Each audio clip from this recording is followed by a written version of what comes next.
in a crucial game. Hello, everyone. I'm Dick Enberg, and there's a look at the standings in the West.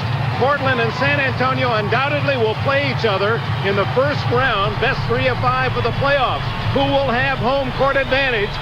Portland is in the driver's seat. San Antonio needs a win today to entertain realistic hopes. Hello, everyone. I am Dick Enberg, and welcome to the NBA game of the week. And later in the East in prime time, you'll see Chicago and Cleveland, Michael Jordan and Mark Price. And we'll be going back to that great story in the seniors PGA, an unknown against a veteran as they go to the playoffs. And we look ahead to the playoffs with Steve Stafford-Jones. This is a crucial game. This game is huge, and it's particularly big for the San Antonio Spurs because the honeymoon is over for John Lucas's team. Since the All-Star break, they are 13-15, and they have found that being a good team, they have got a lot of people chasing them. They've got to find a way to get the magic back. Their numbers are down in every category, and this is the type of game that can jumpstart them and get them in a position and a state of mind to have a terrific playoff. And for the Blazers in an injury-riddled season, good news today. Their all-star, their Olympian, has returned from a hamstring. One of your favorites, and Clyde Drexler, has come back and brought back to this team. Over the last 5 games when he was missing, they missed 23 points a ball game, 7 rebounds, 8 assists, and he is back. And not only is the coach smiling, but all the 12,000 in attendance feel that something good is going to happen this afternoon. So it's Drexler and David Robinson, the stars in Portland, Wargo and Crampton waiting for the PGA Senior Championship title. Will return to golf in a moment. All right, Jim Lampley, and welcome to the Coliseum. They're ready for the tip-off. The starting lineups: Elliott, Carr, Robinson, Avery Johnson, Ellis for the Spurs. Drexler returns to the lineup for Portland. Williams, Bryant, Strickland, and Terry Porter. The Spurs in black, and the tip to the veteran Antoine Carr, knocked away by Clyde Drexler. It's interesting.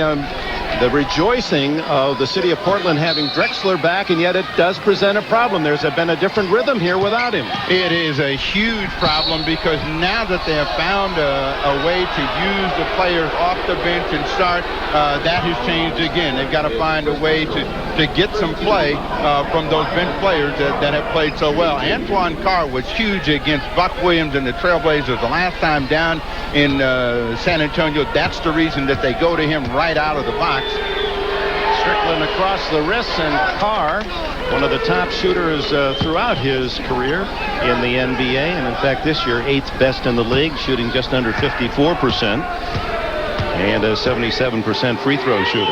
What they like to do with the big dog is isolate him down on the box and let him work one-on-one, and right out of the box we see a trap.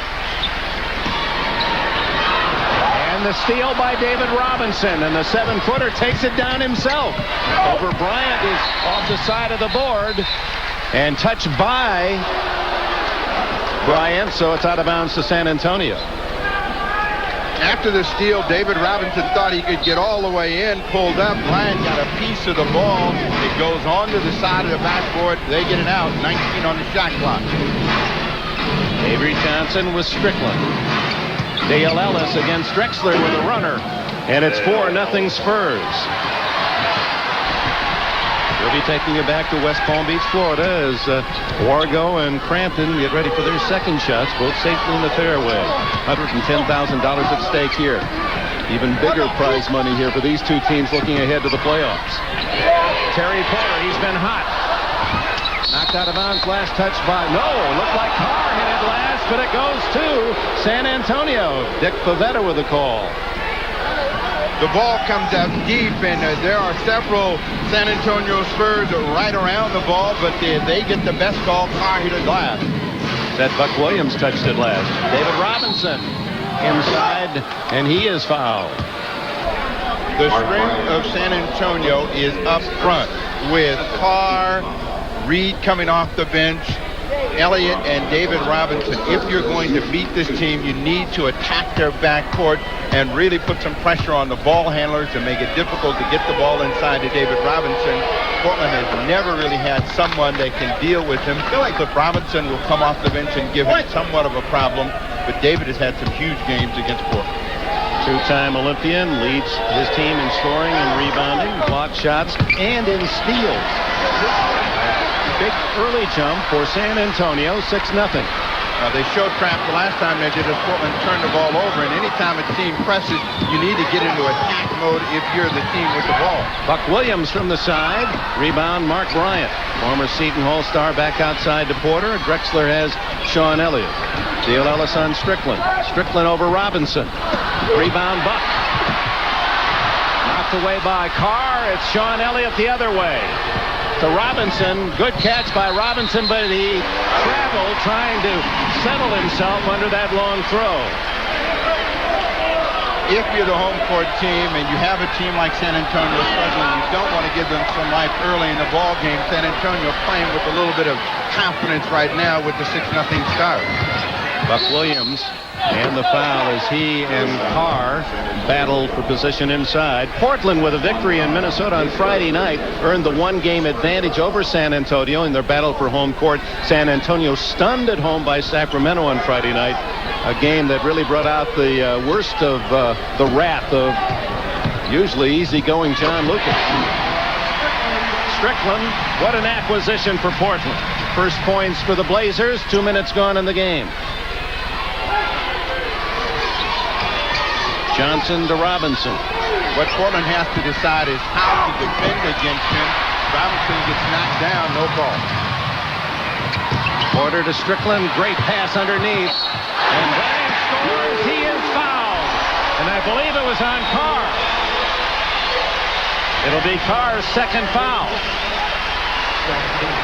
Portland has always been their best in transition. Mark Bryant hides down in the slot. Carr tries to get there for the block. Gets a brush. Bryant has a chance for a three-point play. So Anquan Carr, who was so big against Portland the last time they played, may have to take an early seat. Bryant replacing Kevin Duckworth in the starting lineup for Portland at center, averaging just under 6 a game. And he's for that on the three-point play. So the 6-0 lead. There's Duckworth, the big guy from Eastern Illinois on the Pines, has shrunk to 6'5". Avery Johnson. Antoine and Buck, and they bump and shove, and boy, it's a tight whistle here early. That foul against Williams, so the officials calling it very tight. J.R. Reed comes in for San Antonio. Since the start of the season, what they've tried to clean up is the hand checking on the post, and you can see Buck Williams massaging them with both hands, and a very easy call for the official to make. Williams' reaction, I'm not happy with it. Carr with 2 fouls goes out, and J.R. Reed replacing him is Sean Elliott. His first shot is there. The shorter Terry Porter. Strickland hurries it to the other end. Elliott tries to bat it out, but it's Avery Johnson 2-on-1 with Ellis. And a good hustle play by Strickland, and the ball went off Ellis's foot out of bounds to Portland. What a play by Strickland. 8-5, the Blazers trail. 3 minutes gone as Drexler fouled by Elliott. Let's watch Rod Strickland working both ends of the court, full bore. Strickland in a sprint just to get back in there, knowing where the passing lane was, and gets the ball to go off the foot of Dale Ellis. Drexler at the line. The glide missing 21 of the last 28 games, and it's understandable if he is a bit rusty, averaging 20 points a game, and there's his hospital report. He's missed more games this year than he has the total of his career. 2-point lead San Antonio.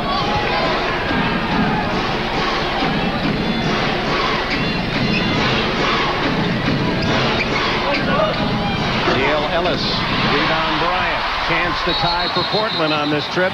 And turnover. Porter apparently had picked up the dribble for a moment, and San Antonio gets the ball.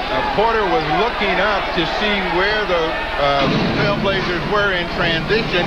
Touched it with both hands. Robinson underneath to J.R. Former Carolina All-America gets the whistle. Meanwhile, West Palm Beach, Florida, you see Bruce Crampton and Tom Wargo as they battle in the first hole of overtime, $110,000 for first prize money, and Crampton appears to be 10, 12 feet from the hole.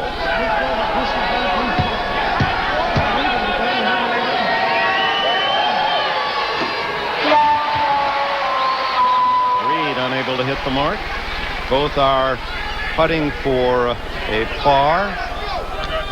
Here's Tom Wargo's delivery out of the bunker.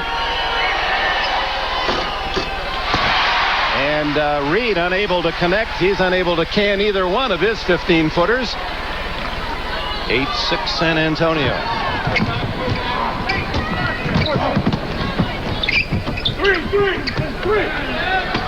Bryant with Reed. Two big bodies.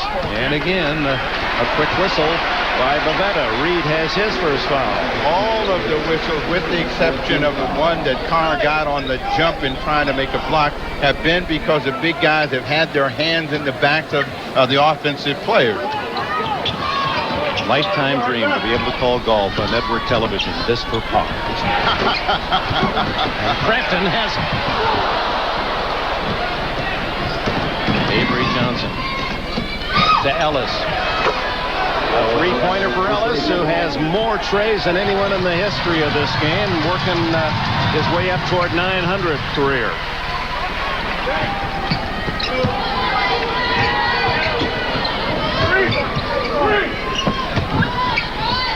Strickland inside, knocked away, and a whistle as this is Tom Wargo. Needs this to force another hole in overtime. Wargo, a sensational story, the sports story of this week. Out of nowhere to battle for the PGA Senior Championship. This for par. He's got it, so Wargo calmly sends Crampton on to the next tee. And here it's Strickland at the line. David Robinson picked up the foul on Strickland, his first. And Rod, the former DePaul All-America, great penetrator, how he has created action for the Blazers. What Strickland brings to the Trailblazers is a guy that can push and has that instinctive energy to run the ball up the floor, and then the penetration and make the decision in the air. Dale Ellis has always been great at catch and shoot. You want to make him put the ball on the floor. Avery Johnson, they lay off Johnson. They dare him to shoot. Great pass to Reed. JR's first points of the game. Good assist by Johnson. Terry Porter for three, and it doesn't fall. Rebound Ellis. Make that Elliott. Sean Elliott brings it up. Avery Johnson, an excellent ball handler, much like his coach, a left-hander, Lucas, and it's Robinson with a rainbow, his fourth point. 7 minutes to go in this opening quarter. Drexler gets position on Robinson, but Robinson a piece of the ball. And a foul underneath. Drexler down low has his first foul, and with that, a timeout. They're unhappy in Portland.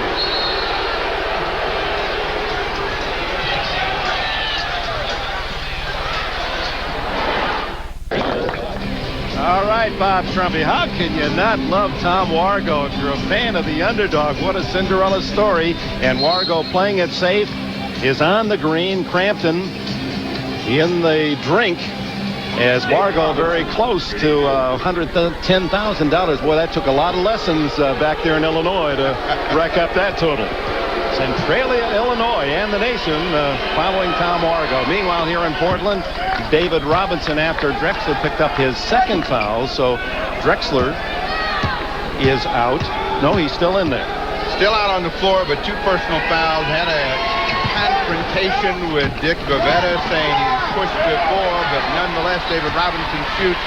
Spurs show a trap. 9-point lead, San Antonio.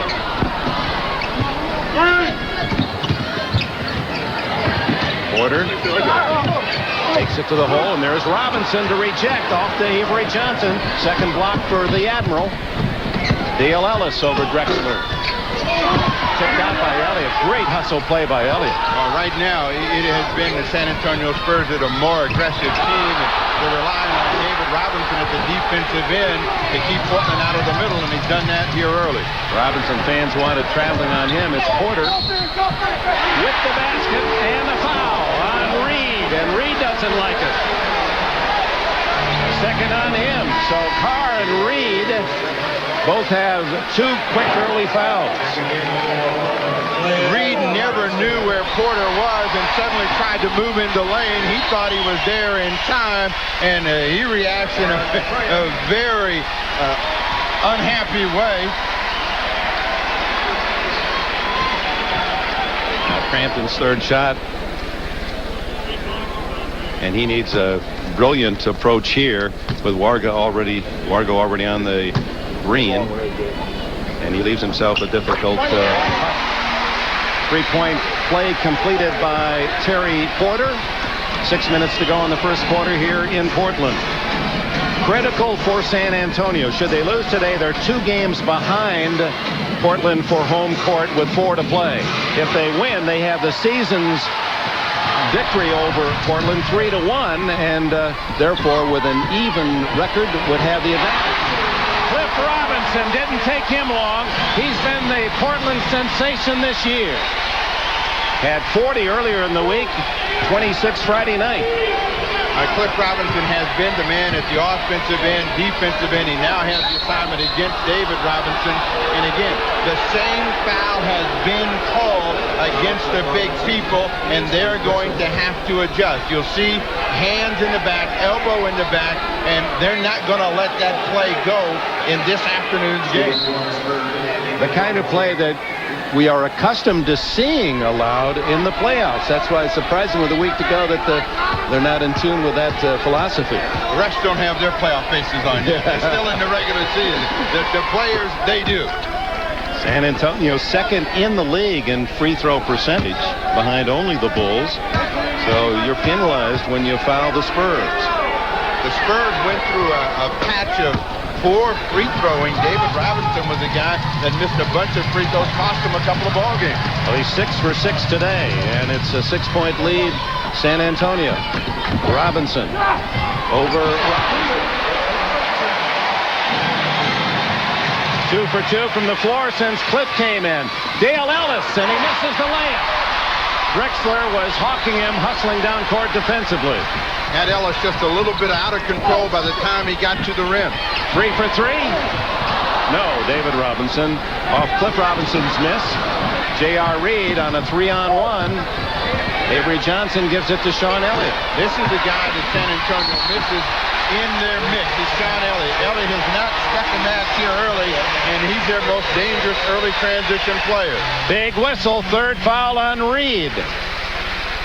What you get with Cliff Robinson is a guy that has near the size, certainly the mobility of David Robinson, the ability to play outside, put the ball on the floor, and that was back-to-back jumpers for Cliff Robinson. Now the problem, the dilemma for John Lucas, coach of the Spurs, to whom does he go to replace Reed or Carr? Reed with 3 and Carr with 2, and we have just under 5 minutes to go in the first quarter. As Terry Porter, boy, he's been hot in the last 15 games. Porter averaging 21.5.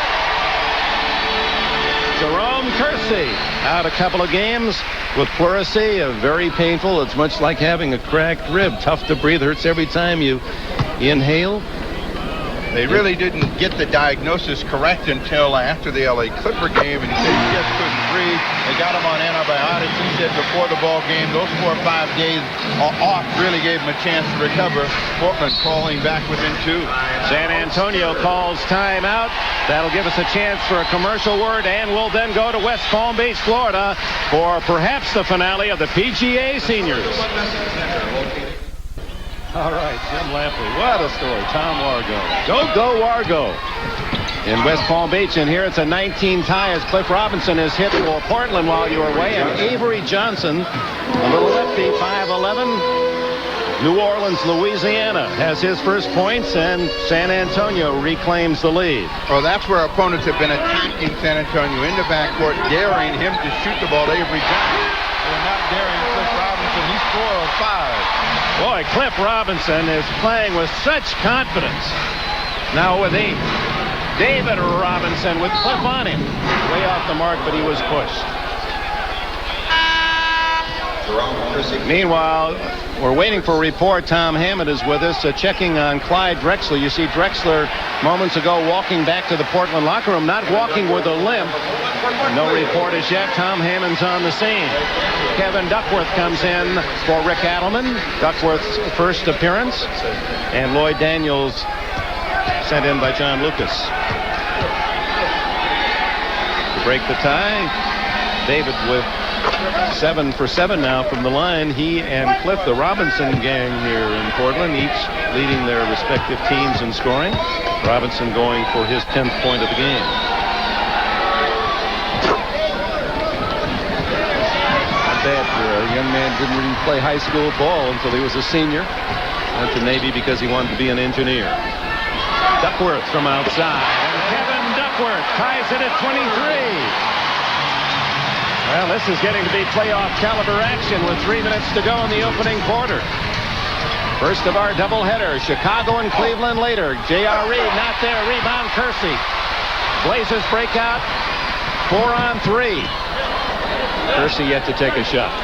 Daniels on him. Cliff Robinson again. Little out of his range. Duckworth with a tap and rebound Sean Elliott. Mario Elie hawking him. Cliff Robinson on David. This is where Cliff Robinson has a chance, and they force David Robinson into the double team. Duckworth picks up the personal foul. What David Robinson likes to do against opposing centers is turn and face, and because of his quickness, get that quick first step around him. Cliff Robinson cuts him off. Duckworth, trying to make the block, picks up the personal foul. Steve Jones, a remarkable first quarter for David Robinson. He has a chance to make 10 free throws in the quarter. Now he has a chance for 9. His first miss. Despite that, David Robinson and the fact that he's getting to the line is putting a lot of pressure on the interior defense of the Trailblazers, missing both. After 8 in a row, he misses 2. 2:20 to go in the quarter.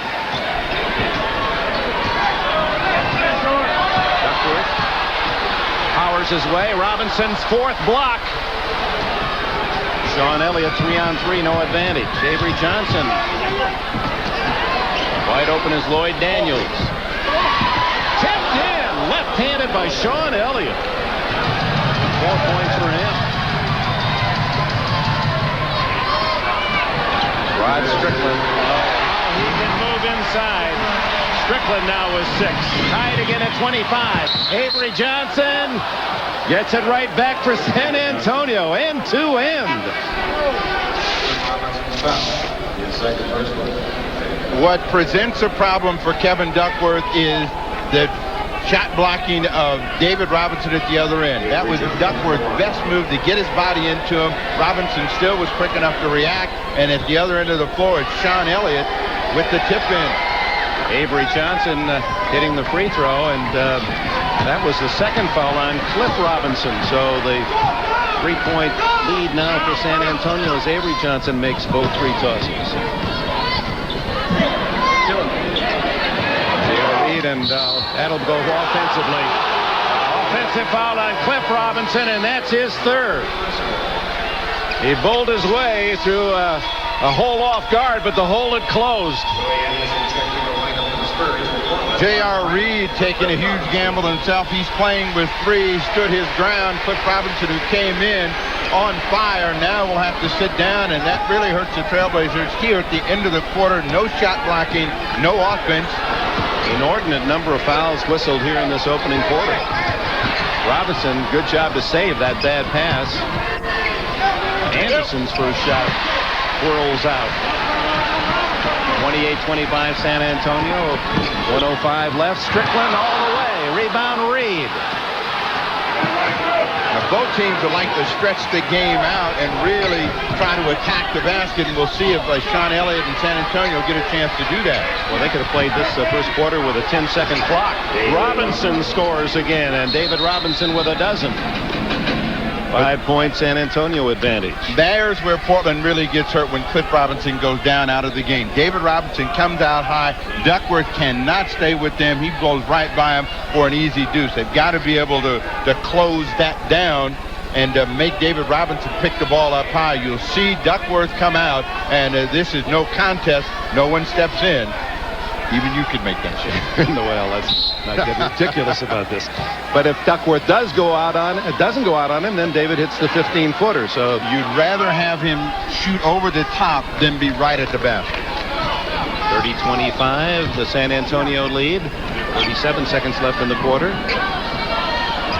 Looking to give Duckworth a chance to find a rhythm against Robinson. Got by, couldn't finish. Kersey there for the follow, and he draws the foul.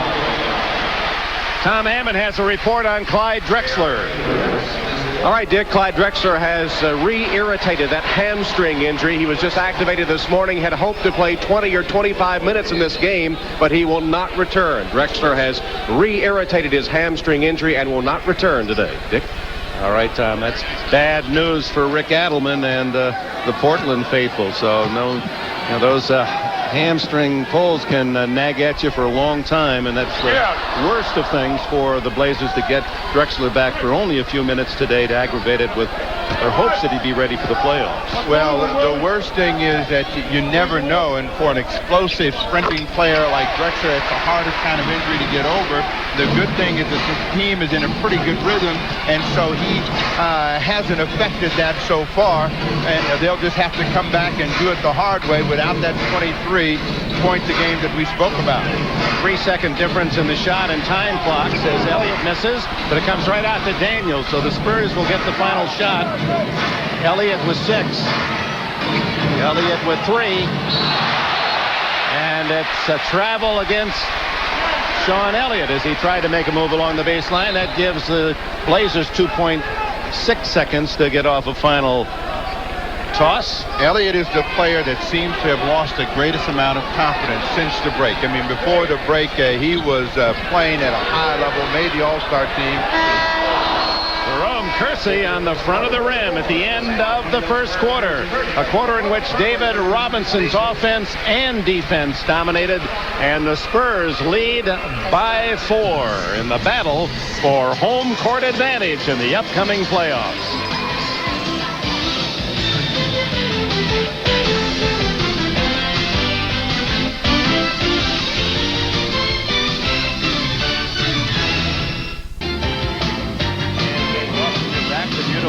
Portland, Oregon, along the banks of the Willamette River, a city of bridges, city of roses, city of coffee shops. The Trailblazers, a team very tough to beat when they get off to a fast start, but when they are tied or trail after the first quarter, as they are today, just average. Dick Enberg with Snapper Jones and our Emmy Award-winning crew, John Gonzalez, David Neal, our director and producer with a couple of Emmys this week. Ross Schneiderman, our valued shotgun artist with the numbers, also with an Emmy for the work at Barcelona in the Olympic Games. Well supported today. 30-26, San Antonio leading by 4. Now let's see how Portland attacks with some questionable players out there. Cummings and Willie Anderson still trying to find their game legs. Cummins had it for a moment. Lloyd Daniels off to Vinny Del Negro. Yeah, this is an interesting lineup for San Antonio. Robinson, Daniels. You can see that Cummings can't move. Doesn't mean he can't shoot. He's going to have trouble running up and down the floor. The reason that he's out there is to give them some physical toughness out on the floor, some leadership in the locker room. And if you're an opposing team, you got to think about attacking that guy. Make him defend and then put the pressure on David Robinson to cover. This is Cummings' 4th game since coming off the injury list, and he missed that shot, so he's 2 for 13 from the floor. A career average of 21 plus for Cummings. Del Negro with the foul. With Del Negro in the lineup, they don't get the pressure on the ball. They don't get the push when they rebound. Duckworth around Robinson, and it trickles off the rim to Cummings. So it's Anderson, Del Negro, Cummings, Robinson, and Daniels for San Antonio. Daniels for 2. Del Negro saves for San Antonio. right now they have some reluctant offensive players out there on the floor. Willie Anderson turned down a medium-range jump shot. Cummings is not well. Del Negro hasn't been shooting as well. So that means the guys that got to shoot it are Robinson and Lloyd Daniels. Robinson unable to connect. Percy rebounds. Here come the Blazers down by 4.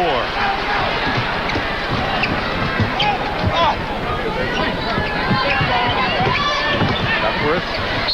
Every time he's gotten the ball, he's taken it to the hole and he travels. The problem is he is fearful of the block shot, and he got by David Robinson, but knowing that Robinson can jump over him, he tried to get himself in a position to power up and travel in doing so. Right there he has the advantage. Not going to be able to finish because of the shot blocking ability of Robinson. They were saying the Admiral would have to take Dramamine today. He'd see so many head fakes. He'd be up and down, up and down. Kevin trying to get free. But he's a seahorse, so it wouldn't bother him too much.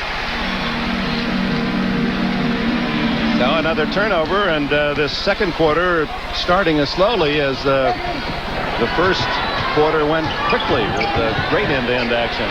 Ellie for 3. Rebound Cummings, his second.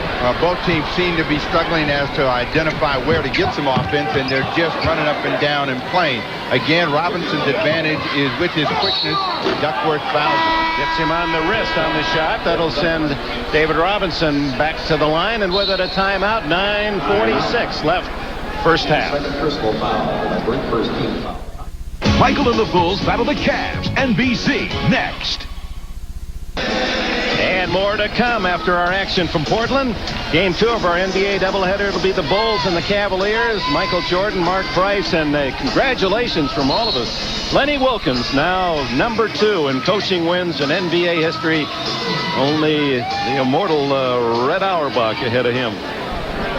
And Lenny looks as if he's going to be around a while. Well, he is, but we know that Red has probably got some voodoo dolls. And when he gets close, he'll start sticking. He'll come back. Are you kidding? Auerbach will be back. He can coach again. Robinson missed 3 in a row after hitting his first 8.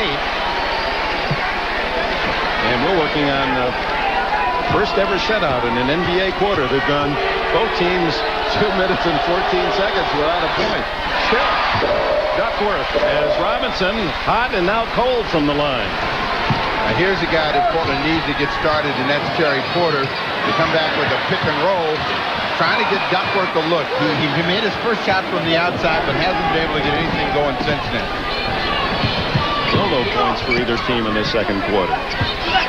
Robinson from outside. Rebound Percy. Now gone 2 minutes and 40 seconds. Porter.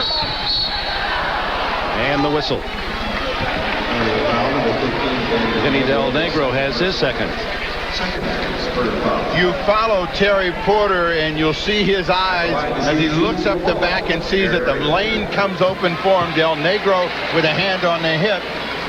What Porter is always looking for is to see where the big men are on the interior, and that determines in transition whether he's going to drive the ball all the way to the hole. That time it opened up. Pride and joy of Milwaukee, Wisconsin. Terry Porter, Wisconsin Stevens Point, number 1 pick, and he's given back to his university as well.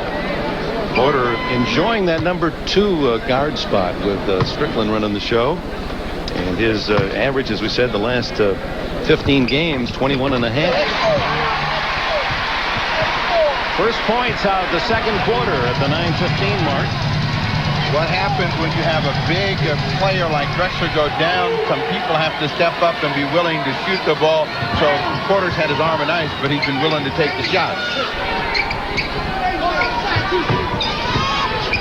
Now this unit for John Lucas been whitewashed for over 3 minutes. It's not a good unit that's out there on the floor because they don't really have a strong idea of where to score, and John Lucas is trying to buy some time for Elliott and Ellis, and now David Robinson comes out of the game. So Antoine Carr, along with Daniels, are going to have to be the guys that carry him. Portland should really try to put some pressure on the perimeter and force some turnovers and get into a transition game. Well, an ISPRO time for the visitors, and yet they've not relinquished the lead despite not scoring for 3 minutes plus. And again, Cummings, whenever he switches out, you've got to try to go by him. Oh, good position by Mark Bryant. And it's kicked in by Mario Ellie. It's tied at 30. First points for Ellie.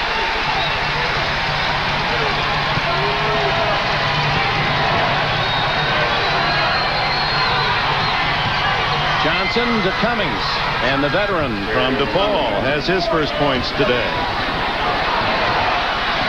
At the other end, Kersey using his speed and drive, and the foul against the Spurs, Willie Anderson. First on Anderson. Terry Cummings was able to get position, couldn't hold it, and Mario Ellie came in to get the tip. The Trailblazers were able to tie the ball game on that field goal. Kersey able to connect on the free throw. Not his strength. He's shooting under 63% from the line as veteran Buck Williams returns for Portland, and Mark Bryant goes out. 5 rebounds for Bryant.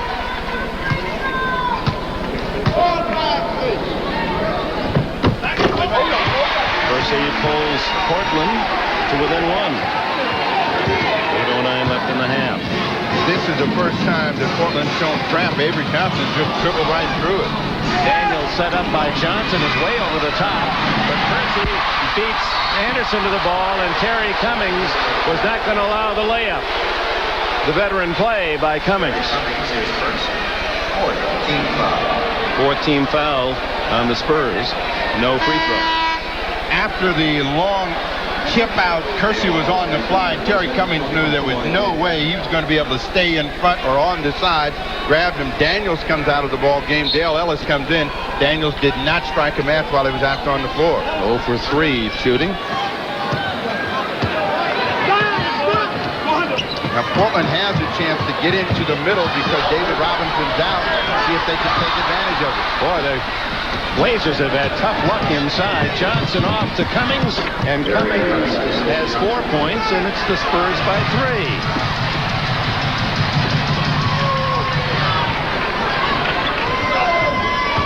Kersey walks around Cummings. Contest. That's what you're supposed to do. You got a guy that's basically immobile out on the perimeter. When he comes out, you don't shoot over, you go by.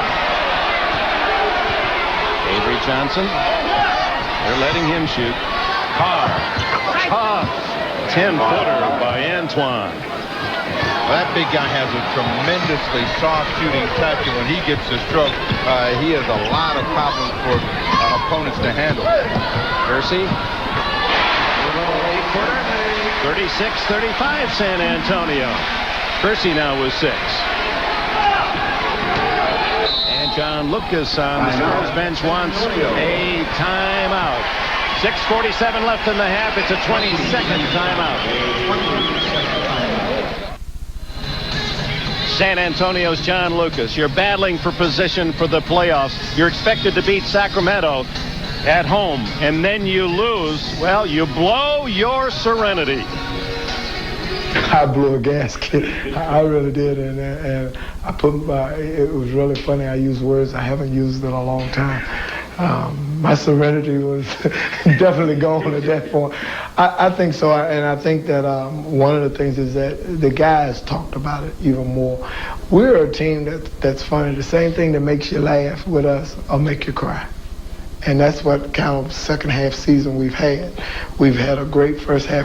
I was telling our coaches on the plane right up there, I said the first December, January, and February, I was like, ha, ha, ha, ha, ha, ha. Now I'm like, oh, oh, oh, oh, oh, oh, oh. John Lucas, and he's done a marvelous job alluding to the fact they were 18-1 at one time, and then now struggling for every victory. He's losing his hair. He's already lost that. He's trying to find ways to get something back. But, you know, when teams find out how good you are, they start playing you different, and you also handle success differently. Good effort by J.R. Reed inside, and that has been the focus of San Antonio. They've gotten guys that are more concerned about themselves and not about the team after their early success. Good move by Ellie along the baseline, partially blocked, however, by Carr. And then the jump ball, Terry Porter and Dale Ellis, with Ellis having the height advantage there. Ellis about 4 inches tall. 38-35. We approach the midpoint of this second period in Portland. San Antonio in the lead. Dale Ellis tried to work it so Sean Elliott could get in there, and the officials in Porter say, no, he wasn't the guy. San Antonio controls the tip anyway. That's Johnson, Sean Elliott, J.R. Reed, Dale Ellis, and Antoine Carr for the Spurs. Strickland, Buck Williams, Kersey. It's a big advantage right here for J.R. Reed if he takes his time. He's got some size, and they get a 3-second violation, but he's got tremendous size and weight over Jerome Kersey. Not sure, but what that was on Reed in the lane too long. Mark Bryant about to return for Portland. Wasn't in the scorer's box early enough, so he'll have to stay in. That means Kersey will have to defend at least one more time.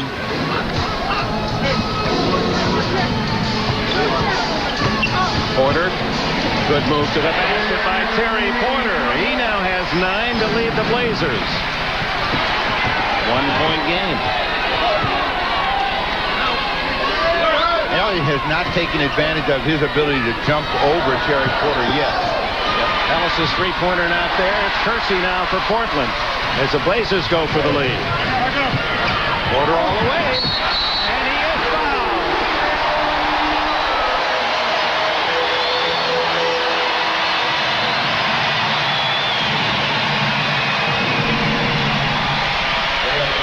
The first rule of defense is to stop the man with the ball. The lane opens up. Porter drives right down, and realizing that no one's going to stop him again, Porter just comes all the way to the hoop. And he's one of those right-handed players who actually likes to go left and shoot the ball with his left hand, has a chance for a 3-point play. And a solid free throw shooter, over 84%. Ellis picked up the foul as first, as Porter now goes for his 12th point. A rare lead for the Blazers today. Remains 39-38. 5:25 to go. David Robinson, as you saw, back in for the Spurs. Deflected out of bounds by the Blazers. Neither team has done well against the other on the road, and especially is that true for San Antonio. They've only won 7 games in history here in this building. This has been a very difficult spot for them to win in, and losing 3 years ago in the Western Conference semi seemed to set the tone forever. This team has never recovered in big game situations. Big shot by Elliott. Three-pointer for Elliott to give the Spurs the 2-point advantage, and another whistle. David Robinson's second foul for holding. When you talk about consistency from the officials, that's what you're seeing today. They've made the same call against the big people inside from the start to this point in the ball game. Now it's on the players to make an adjustment. Don't put your hands on the on the opposing player in front of the official, otherwise the whistle is going to be blown. Mark Bryant looking for his 4th point. This building can get so quiet, and yet the pandemonium. Depending on the fate of their Blazers. Yeah, the big men, the way they're collecting fouls, the Snapper Jones rule will go into effect. You go in, if you lose anyone over 6'6", no one left over 6'6", Snapper Jones plays for that team. We'll show you. He can do it, too. We've got evidence. We've got a trading card evidence. Bryant ties it up at 41. 5 minutes to go in the half.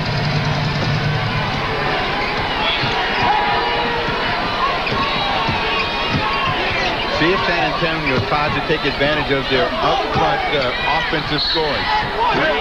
And the foul against Buck Williams. Boy, just every time down, there's someone that gets one tacked on, a foul again. What will help the big men out is not to let the opposing player receive the ball this deep. You've got to put some pressure on the passer not to let that happen. It doesn't. Reed, who likes to feel the defensive pressure and roll away, draws a foul.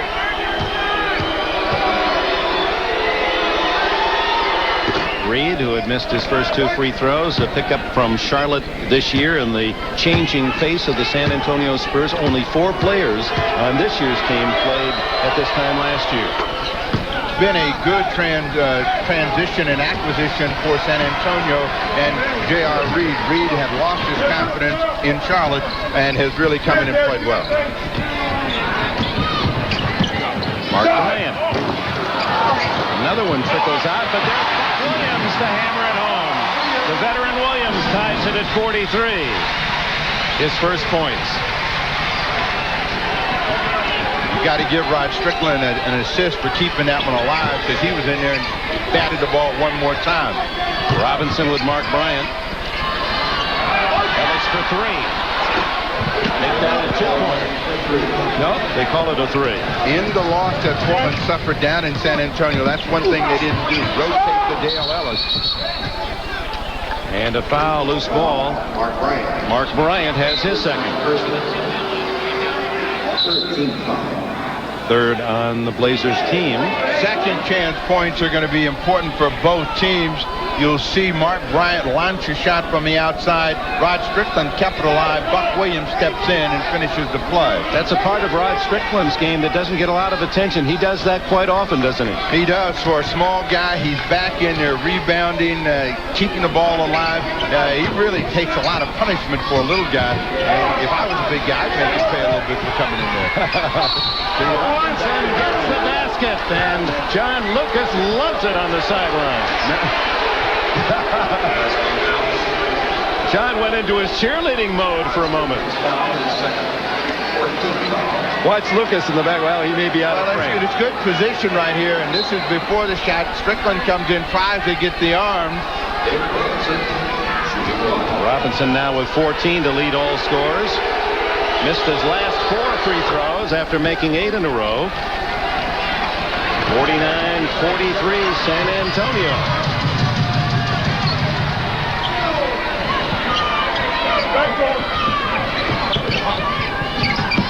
With Robinson in, that takes Portland away from the middle. They've got to pull him out so they can get inside. Strickland over Robinson. Rod Strickland averaging 13 plus a game. Boy, David Robinson ridden out of bounds by Bryant. No whistle. Bryant ran right up his back. And now the foul goes against J.R. Reed, as he had Buck Williams on his backside. 4 on Reed. J.R. Reed, offensive foul, is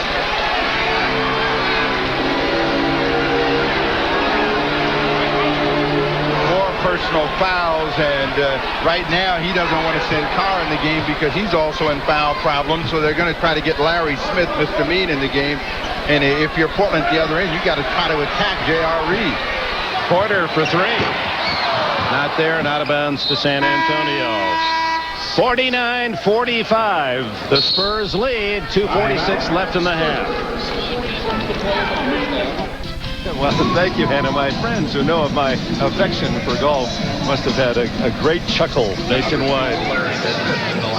Hannah will be with us next week in Phoenix as San Antonio and Phoenix collide on Saturday here on NBC.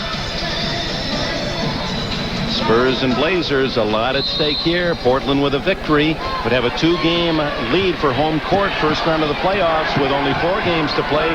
Victory by San Antonio would give them a tie with the Blazers in the league season record, but an edge because they would have had the winning record head-to-head.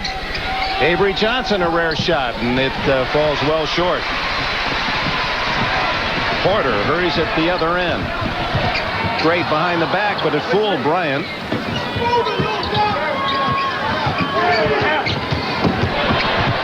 Strickland. Oh my!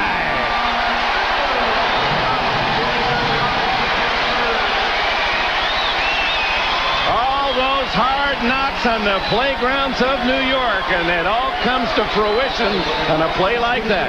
David Robinson saying, didn't you see the little extra push off at the end?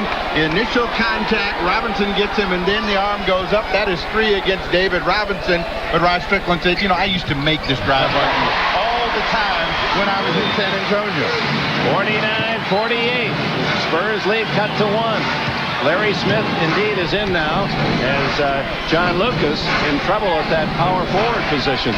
Lucas is in trouble out here as well because he's actually playing 3-on-5. David Robinson, Sean Elliott, and Dale Ellis are the scorers. Larry Smith and Avery Johnson are non-scorers. Now, if you're defending, Portland's got to think of giving help off of those players. Robinson fouled again. That's the 31st personal foul whistled in this first half. Portland 15, San Antonio 16. Bryant now has 3. Just about everyone who's played has 3 fouls if you're big.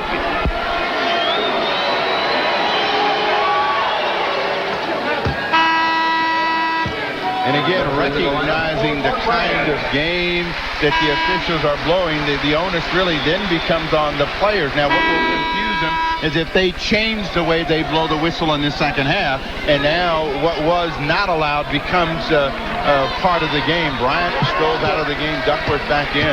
Duckworth 1 for 8 shooting in this first half. That's right. It's like you got to know your umpires. You got to know your officials. If they're calling a wide strike zone, you better not be up there taking it. And here today, you know, if you got your hands on your opponent inside, you're going to get whistled. 51-48 San Antonio. Now, San Antonio can live with the luxury of Buck Williams playing on the post, David Robinson defending against him. Porter spotting up for his favorite. Cannot connect with that 3. Leads the Blazers, one of the leading three-point shooters. Johnson the other way, blocked by Strickland.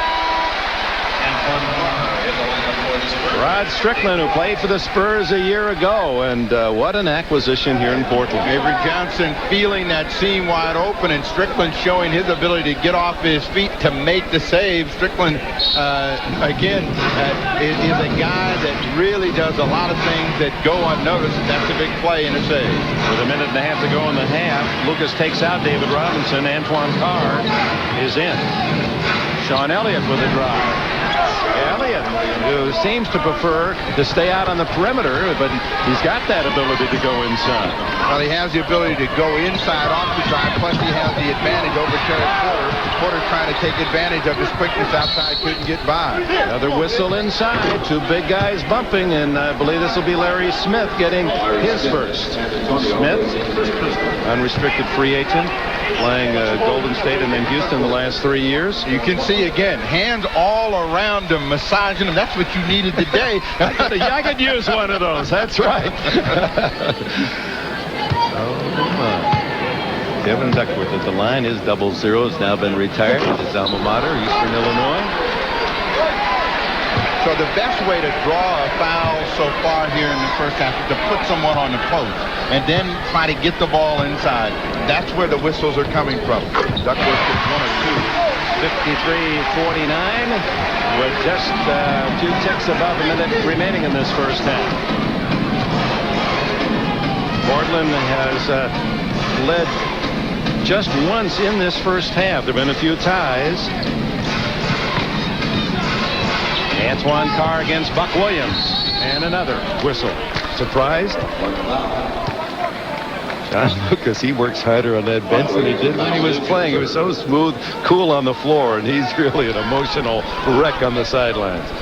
The toughest thing for coaches is to be on the side. There's absolutely nothing you can do. You can yell, you can scream, you can jump up and down, but you cannot play. You can't influence what's going on on the court. Buck Williams with his 3rd foul. He played 3 games last year, did John Lucas, in the CBA. In fact, there was some talk that maybe they'd make him a player coach when they hired him. They wouldn't let him go out there and show him how to do it on the court. He does it in practice. For the Texans in Wichita Falls. Corner, a big 3 to cut into the San Antonio lead, 55-52. Do you know what the young players would say to Coach Lucas if he can? What are you doing out here, old man? Portland will get another possession. 5 on the shot clock. You're defending Avery Johnson. You want to keep him in front of you. Rod Strickland felt he had him all the way. Avery Johnson started to trip and stumble and gets a whistle. Strickland gets the foul. His third. Now you watch Strickland. He's got his feet moving. He's staying in front of him. Avery Johnson was thrown off stride and falls down, and the whistle goes against Rod Strickland. Replayed here on the big screen, and the fans understandably didn't like that call as Avery Johnson rattles in the free throw. He now has 6 points and 9 assists. Does Johnson. Dave Johnson, the rookie from Syracuse, in for the final 17 seconds. And Strickland goes out with 3. We can't afford Rod to pick up a 4th foul here in the final few seconds of the half. Johnson hits them both. Avery giving the Spurs a 5-point lead. 15 seconds to go. 41. Elliott on Porter. Good move by Porter. Misses the layup, gets it back, blocked by Dale Ellis. Ellis, the path cut off by Mario Ellie, and that is the end of the first half, with the San Antonio Spurs leading the Portland Trail Blazers 57-52. Crucial, big implications for the playoffs. NBA Showtime coming up. Phoenix. With Charles Barkley leading the way, the Suns have earned the NBA's best record and the postseason home court edge. San Antonio.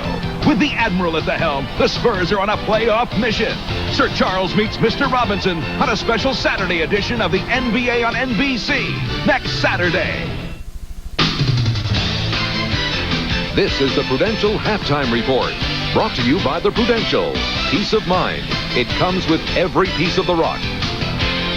Halftime at the Memorial Coliseum in Portland, with the Spurs leading the Trailblazers 57-52. A reminder, the Blazers playing without Clyde Drexler, who was reactivated from the injured list earlier this afternoon. He has re-irritated the left hamstring tendon strain that caused him to miss the last 7 games. He will not return, took himself out of the game after playing just 7 minutes and scoring only 1 point. As many of you who tuned in for the beginning of the Blazers and Spurs know, the PGA Seniors Championship gave all sports fans a terrific story today. For a report on that, we go to Jim Lampley and Johnny Miller. Thanks, Hannah. We're back in Palm Beach Gardens, where if your taste runs to the unexpected, we have the sports story of the week. Unknown club pro Tom Wargo holding off some of the biggest names in golf to win the PGA Seniors Championship. Johnny Miller, you said before the round you thought he would hold up, but he tested your faith a couple of times. You know, he has that look. I talked about it. It only comes around maybe once every 10 years. Ben Hogan had it. Jack Nicklaus had it. Arnold Palmer had it. Maybe Mike Singletary, Jerry West. You can name some great athletes. He has that look. His skills are crude. They're sort of homemade. But this guy is here to stay. He's the #1 putter on the Seniors Tour, and he's going to be so good for Senior Tour golf. He needed every ounce of guts he could muster today to hold off Bruce Crampton, who fired a final round 66, ultimately to force a sudden death playoff. But Wargo, after this brilliant tee shot on the difficult par 3 15th, setting up a birdie, had a 3-shot lead. But then he bogeyed 16. Crampton made birdie at 17. And when Crampton made this, the last of his 6 birdies in the 4th round on 18, it forced the sudden death playoff. And certainly it appeared that Crampton, with his edge and experience, would have the advantage. Wargo dumped his long iron approach at 16, the first hole of the playoff, into the bunker, an almost impossible place from which to get up and down. And once Crampton was in par, Wargo needed this testing 4.5-footer to save par and extend the playoff. It was the last of many times during the day when his nerves were tested and he met the test. Crampton hit his tee shot at the par 3 17th into the water, making double bogey, setting up Wargo with this par putt to win the golf tournament. 25 years ago, at age 25, he took up the sport after work as an iron worker and in an automobile factory. Now, against all odds, Tom Wargo of Centralia, Illinois, is the PGA Seniors champ. Back to Hannah Storm in our NBA studio. What a great story. When we return, we'll get to Peter Vessey's visit with Tony Kukoc. That's next after a message from Prudential and a word from the NBA.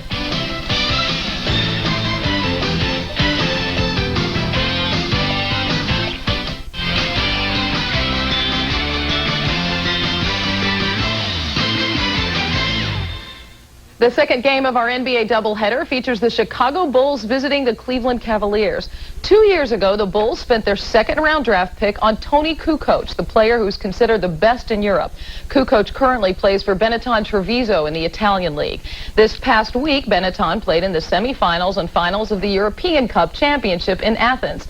That's where we sent Peter Vesey. But as our fearless colleague discovered, a simple trip to Athens would not be sufficient to track down Toni Kukoc.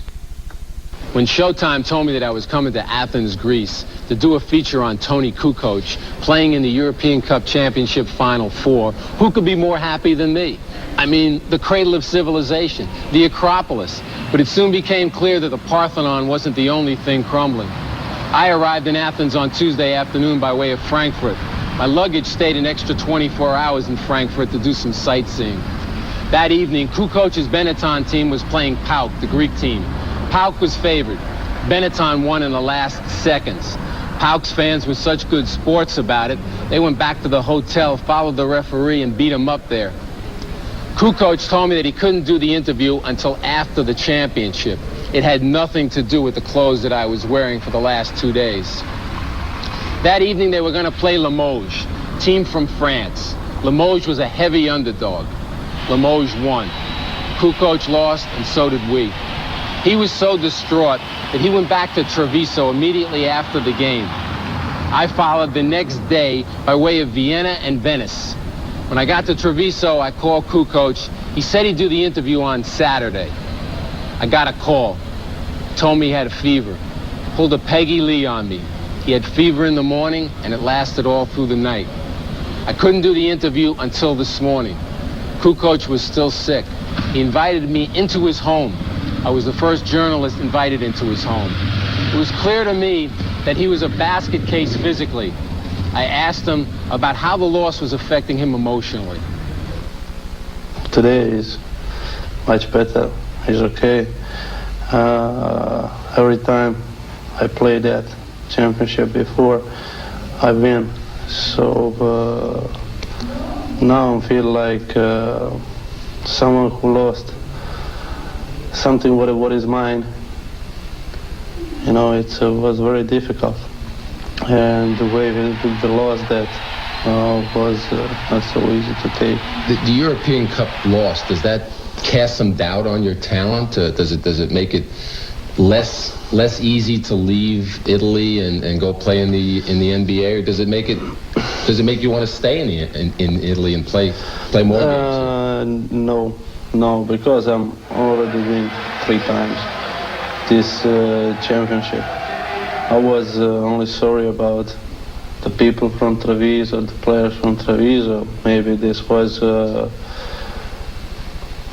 first, but maybe the last chance for a couple of them to win this championship, what is the top of European basketball. And I'm already decide what to do. Have you talked to Drazen about coming over there? Has his success made it easier for you to make a decision?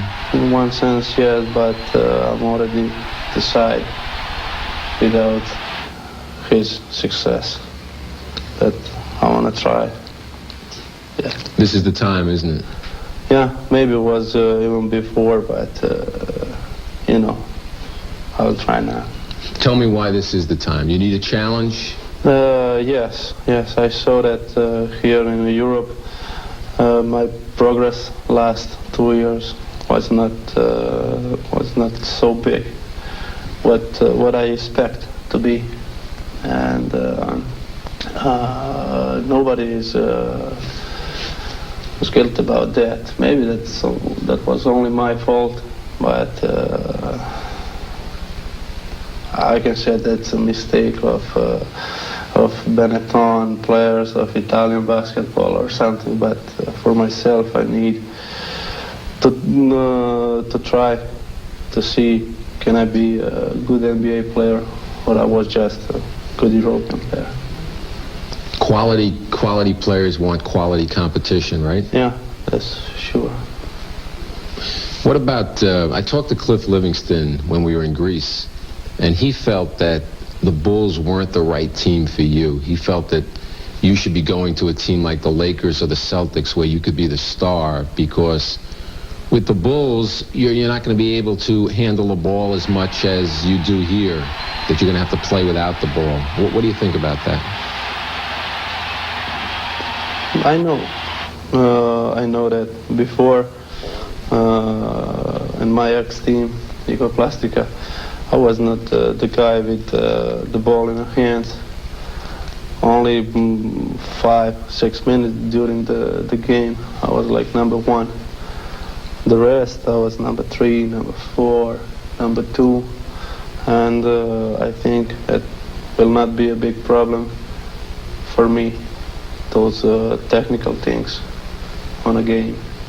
Michael Jordan told me at the All-Star game this year that he wishes you were coming this year, that they need you this year.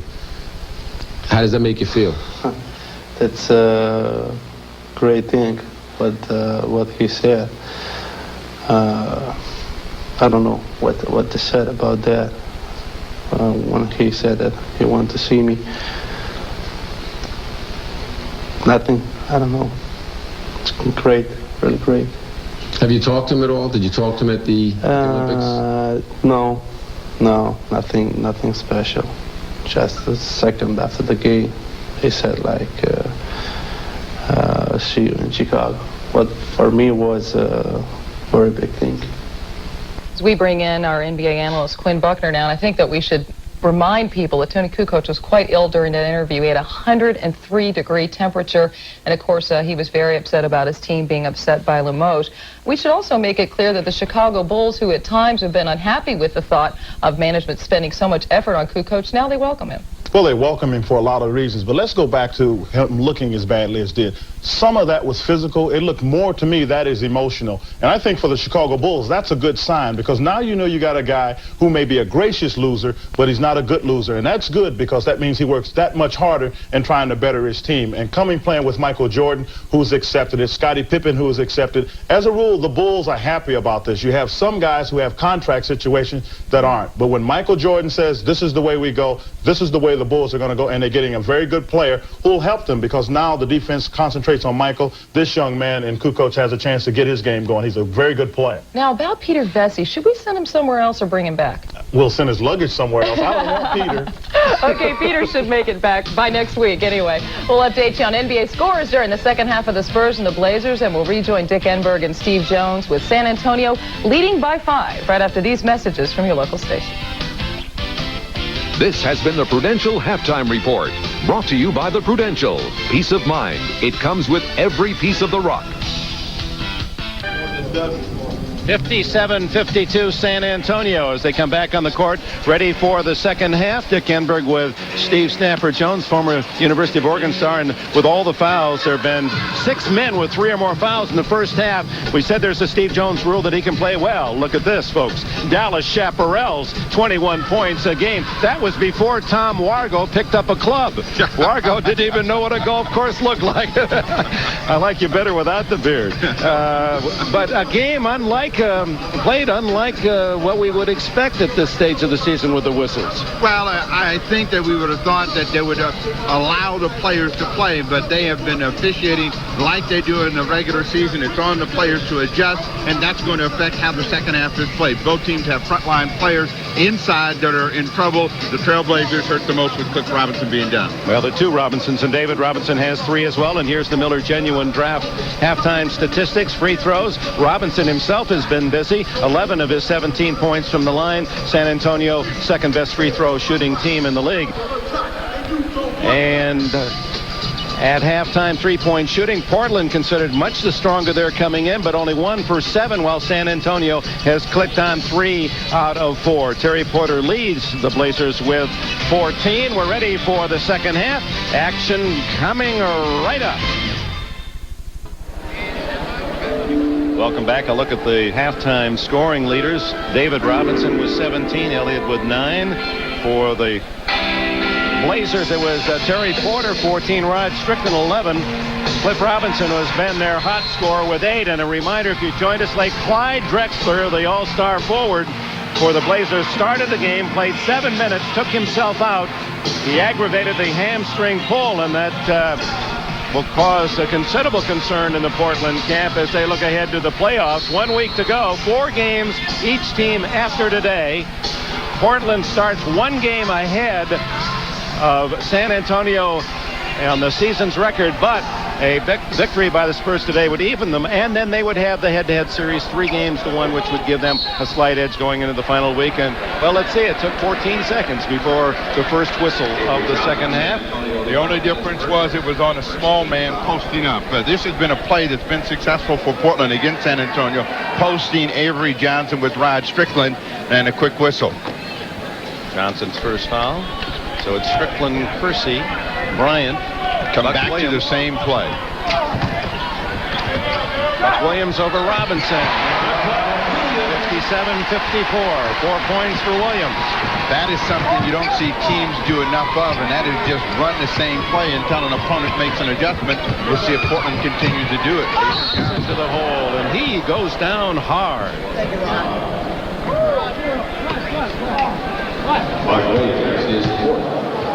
Williams. The strength of Avery Johnson's game is penetration. Strickland allowed him to turn the corner once he was down in the lane. Williams tried to get over and help. He's got 4. At the line. Former star at Southern University, where twice he led the NCAA in assists. Ian Lucas developed a camaraderie while sitting on the Seattle bench. Here comes Kevin Duckworth for Buck Williams.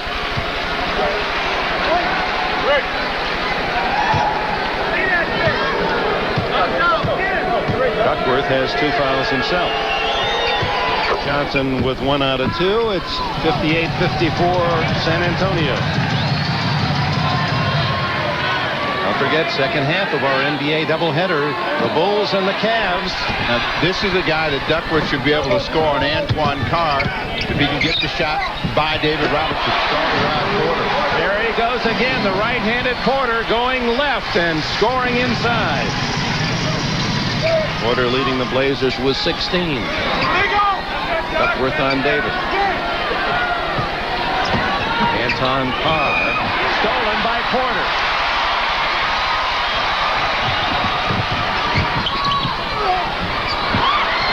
Kersey with a prayer.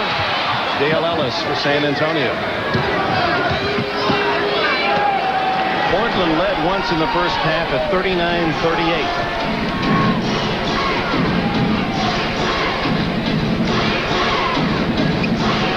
Come inside to David Robinson and try to take advantage of his quickness or his ability to shoot over the top of Mark Bryant. Gave Bryant that little move to say, I might be going baseline on you, and Bryant backed off, and Robinson hits the 12-footer. 19 for the Admiral.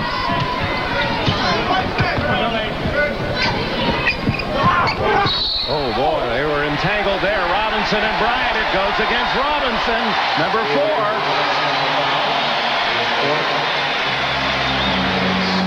Generally, David Robinson does not try to get around a guy smaller than he. That time he was trying to get around to deflect the ball. He's now pointing to the big screen. Said, did you see that guy hold me? There's no way. Now they're going to come back inside to Bryant. The one thing that Lucas did not want to have happen, he's worried about big men, but it's the big man, David Robinson, that he has to protect. Rod Strickland, does it count? Yes. You see all kind of players putting their hands in the air and see who the call goes against. Apparently Carr.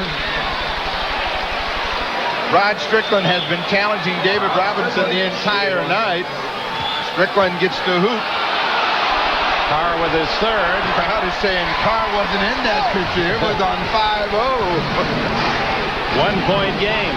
3-point play by Strickland. With 14, that's more than his season average. Avery Johnson, and Strickland picks him up. Great pass underneath. And it's Sean Elliott. A quiet 11 for Elliott. Elliott is going to have to step up with all of the problems that David Robinson is now having. The Duckworth gets it. Elliott's going to have to start scoring the ball.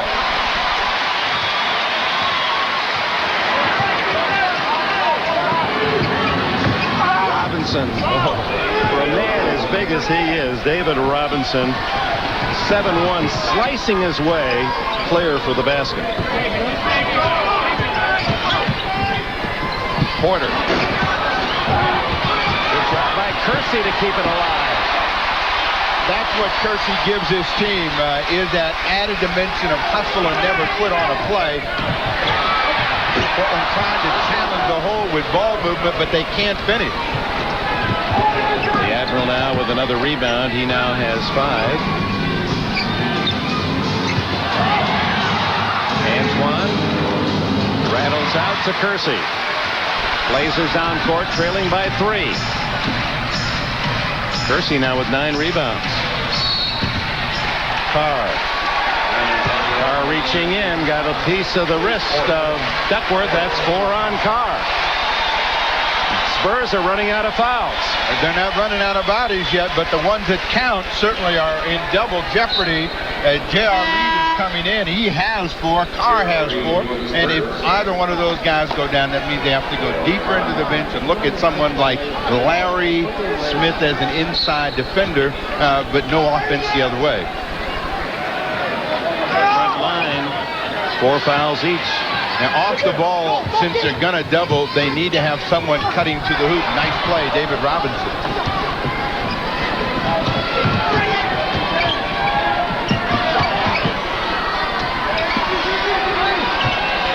John Elliott and Dale Ellis outside that 3-point line.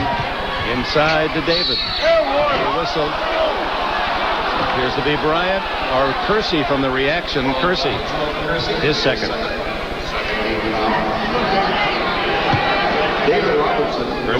The one thing you can say about it, Dick, it has been even at both ends of the floor. It hasn't been one-sided, and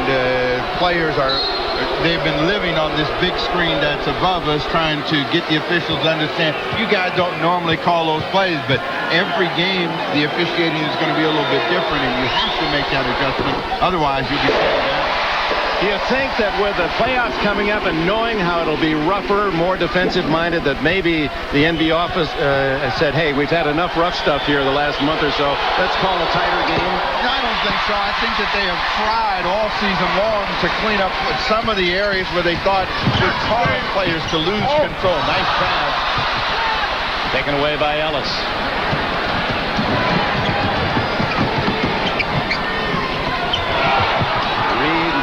Bryant, lots of hands again. Reed goes right around Bryant. And they're going to call it a jump ball. This is one in which Bryant got away with the push, and that allowed J.R. Reed actually get into lane. You see both hands are on him, pops him with the elbow going by. Duckworth slaps the ball to get a jump ball situation. Reed controls the tap to Elliott. Ellis from the side. Ellis. Veteran from Tennessee. 10 for him.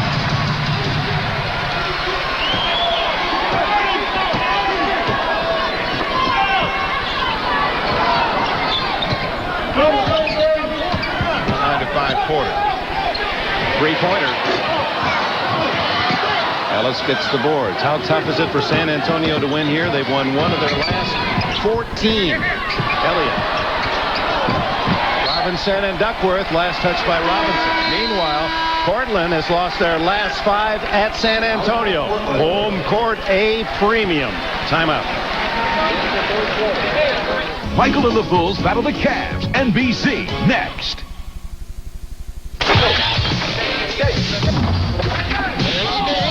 I know from coaching that players are going to be effective only when they use fundamental techniques, like basic dribbling, waiting for the shot, and passing. This is a team game, and if you think you're special, think again.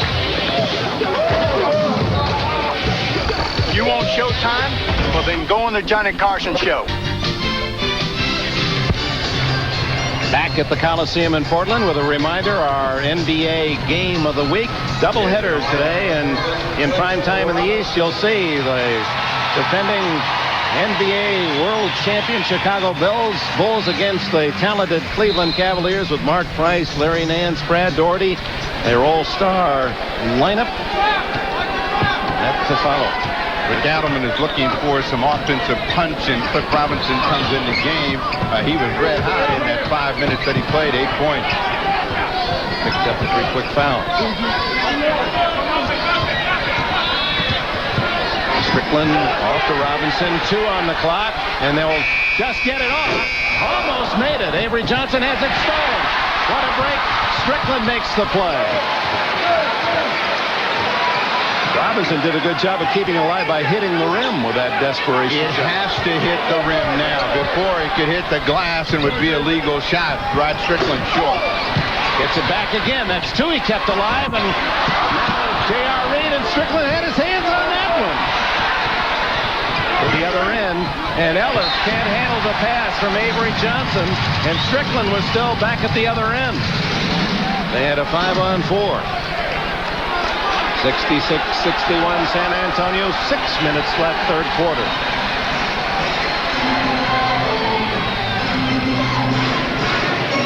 Trying to get Duckworth the ball, and that one's thrown over his head, so there's been a series of miscues by both teams.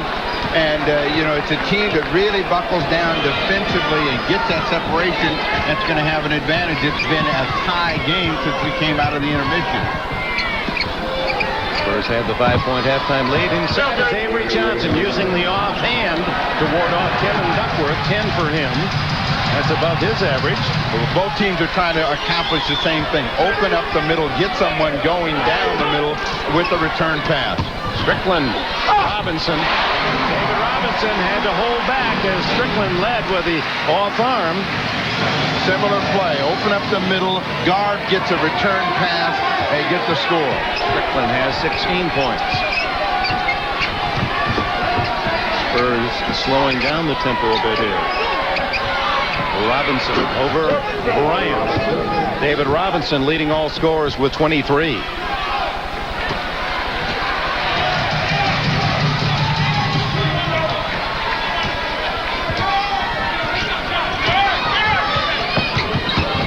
Porter, Duckworth to Cliff. And the foul, Ellis getting a piece of the arm of Cliff Robinson, his second. You always hear talk about ball movement. This is what it is. A player going in the direction of the basket, getting a return hoop, and the same thing works with Cliff Robinson being the feeder, Rod Strickland scoring the other way. So when you open up the middle, you want the ball and the player going in the direction of the hoop. Your chances of something good happening are very dramatic. Cliff Robinson, 22 was his career prior to this year. This season, 25 times he scored 23 points or more. He has been the man. With Drexler going down, it has been Cliff Robinson who has stepped up and answered the call, and they'll be looking for a big second half from him, Dale Ellis, for 2. And suddenly San Antonio opens up an 8-point lead with 4:15 left in the third. A dozen for Ellis. Duckworth and David Robinson. Duckworth really Avery Johnson. He never knows what he wants to do against David Robinson at the offensive end. David just getting back into the picture offensively for San Antonio. So Johnson in on the blind side to pick the ball away from Duckworth. And another bump with the big bodies. Third foul on Kevin Duckworth.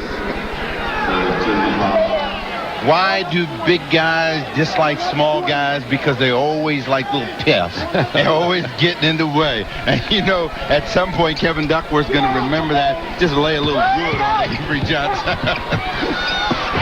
Good defense by Mark Bryant to deny David Robinson. Rod Strickland with some quick moves almost caught Robinson in a trap. Cliff Robinson. Duckworth over Reed. Cliff Robinson. And the Admiral didn't challenge him. That's 11 for Cliff Robinson. 6-point game. Final 3 minutes of the third quarter. Crowd getting back into it here in Portland. Dale Ellis with a left hand. David Robinson bats it out to Ellis. 3 for the 15-footer. And Terry Porter loses it out of bounds. With 2:57 left in the third quarter, it's still the Spurs by a half dozen. This is hydroplaning in less than an inch of water, and they're not being pulled by a boat, but by Goodyear AquaTread radials. AquaTread's deep groove design channels water away to keep more tire in contact with the road for outstanding wet traction. This is hydroplaning. This is AquaTreading, the all-season AquaTread only from Goodyear. It comes with a 60,000-mile tread life warranty. Goodyear AquaTread. Try a set. We like to say the best tires in the world have Goodyear written all over them. Introducing Ford Taurus and the little things. The design of the Taurus pays close attention to these little things, while its dual airbags and anti-lock brakes pay close attention to these little things. Ford Taurus, America's best-selling car. Imagine this is an 800 line. If a network cable cut blocks your calls, AT&T's FastStar reroutes them, so you're back on track in minutes. One of the 800 reasons to choose AT&T 800 service, the best in the business. How do you order a Miller Genuine Draft Light? The cold filtered light with smooth draft taste. At happy hour. 1 MGD Light, please. Say MGD Light and say no more. Introducing Ford Taurus Wagon and the Picnic. Its smart design makes it perfect for a picnic, while its dual airbags and anti-lock brakes make it perfect for when life's something less than a picnic. Ford Taurus, America's best-selling car.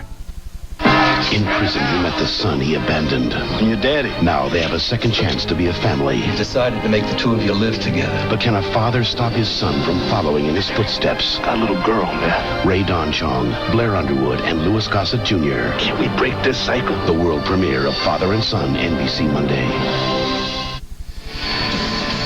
With Steve Jones, Dick Enberg, and Tom Hammond at the Portland Coliseum. So Avery Johnson, 13 assists to run the show for San Antonio, leading 72-66. Just under 3 minutes to go in the third. Mario Ellie returning to the Portland lineup. Terry Porter given a breather by Rick Adelman. With Ellie in, they lose that perimeter player, but they get a guy that's very aggressive defensively and taking the ball to the rim. Robinson and Bryant. And David Robinson, that soft left-hander, now has 25. What John Lucas has done is identify that he can get a shot for David Robinson and his team at any time, and that's why they're going so much through him. Advantage here for Cliff Robinson if they can get him the ball against Ellis. They do. J.R. Reed rips down the rebound. David Robinson flashing in caused him to make a big adjustment and miss an easy shot. John Elliott with Ellie. Coming back to David Robinson. And David Robinson having a big game. He has stepped up. There is no question who the leader on this team is. Robinson has taken that role. Now, normally with this combination out there, they like to play Cliff Robinson against David Robinson, but he got in real quick foul trouble. Nice. Assist from Cliff Robinson. 18 now for Rod Strickland, and Strickland is the scoring leader for Portland today. Final minute and a half of the third, an 8-point lead as Ellie takes it away. And see, Ellie's instincts after he gets the ball are to push. A lot of times he runs away from his teammates, but they've got to catch up with him. Strickland. No whistle there. A lot of bodies colliding, and Ellie taking the foul on Avery Johnson. He saw a 3-on-1 breakaway for San Antonio. Fans wanted a foul for Strickland's behalf, but Strickland jammed his way in there and was one of those which way do you call it, so they didn't call it at all. Well, you know, with the way that the whistles have gone, you'd say with the contact that he got from Reed, he should have gone to the line, but Strickland is one of the guards of the penetrating variety that doesn't get a lot of calls, and the reason for it is that most of the time he passes off, so they don't think he's really trying to score the ball. Joe Wolf just activated today by Portland, the 6'11" former Tar Heel, into the game, number 6 for the Blazers.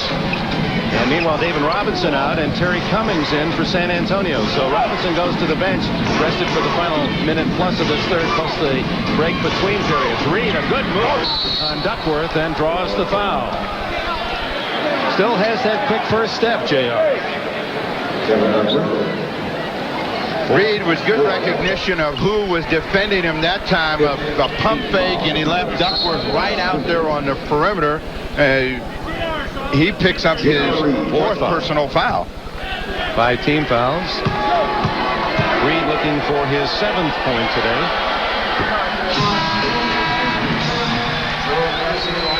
Kersey returns.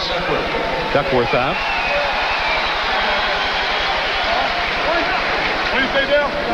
Reed with David Robinson, Willie Anderson, all members of that 88 U.S. Olympic team. Misses both. Had a tough day at the line, 2 for 6. Terry Cummings in the right spot to give San Antonio a 10-point lead.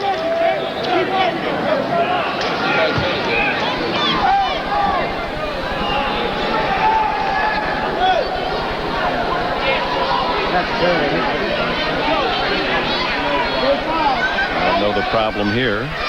At time, they wanted to get all of the time back. The clock had gone down. Dick Levetta stepped in and said it should be 58.4. Not that extra 2 tenths is going to make a lot of difference here in the 3rd. San Antonio with a 10-point lead, the biggest of the game. They've led almost every minute of the game, just one exception. For middle first half, Robinson draws the foul but can't get the 2 points in, as J.R. Reed now has 5. First with 5.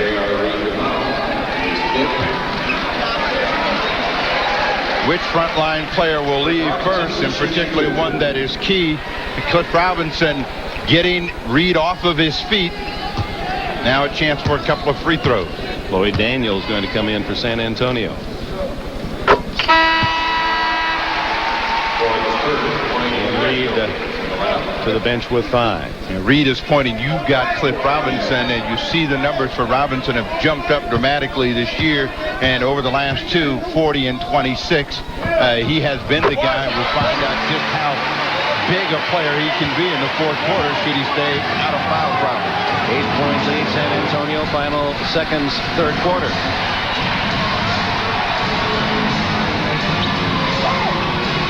Almost thrown away by Ellis. 8 on the shot clock. Open, Daniels misses everything. Here comes Ellie. Cliff Robinson. Tipped in by Ellie. Oh, what a play by Mario Ellie, both ends. 8.5 seconds left. Stolen. Kersey.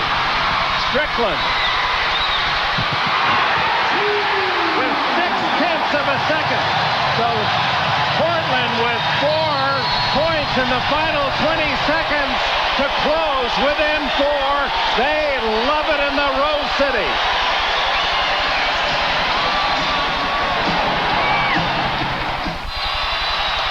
To the final quarter.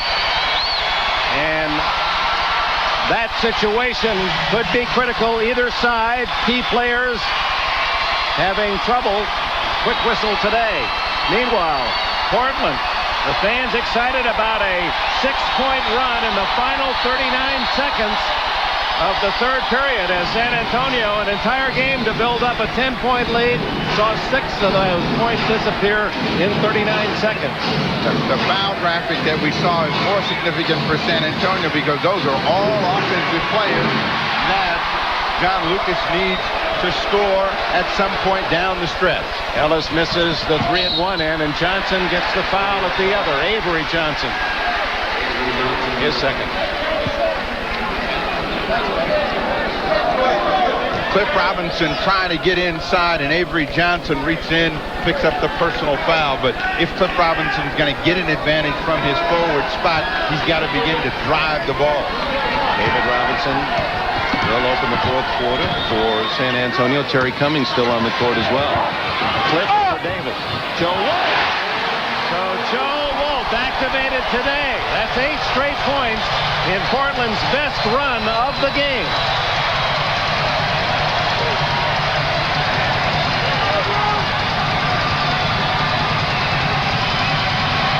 Sean Elliott. And a foul. Let's see if it's on Cliff Robinson. He's the one arguing his 4th. So David and Cliff Robinson, each with 4. The 2 scoring stars at this stage of the season for Portland and San Antonio. Become a tie. All sports, the big video screen. Look up there. Look up there. Is that a foul? John Elliott says, you bet. Were you a complainer like that when you played? You didn't ever argue about it. Yeah, I figured it's not going to do you any good with those guys with the whistles anyway. You better figure out another way to talk to them. Just give them that quick smile. And, of course, the other thing is they never even heard of videotape. Oh, that's right. That was black and white TV then. Strickland again. So quick to the irons. Joe Wolf trying to keep it alive, and Terry Cummings survives the contact with Strickland. Avery Johnson at the other end. Cliff Robinson.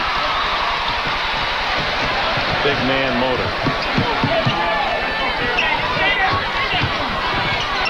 Kersey. Cummings almost tipped it in his own basket. They break out 3-on-1. Elliott keeps it against Robinson and misses. Didn't get the ball in the middle. Now it's Elliott the other end. Not played very well by San Antonio. And what that showed is that one team is a little bit slower in getting back defensively, and it turned out to be San Antonio. Ellie burns them over the top.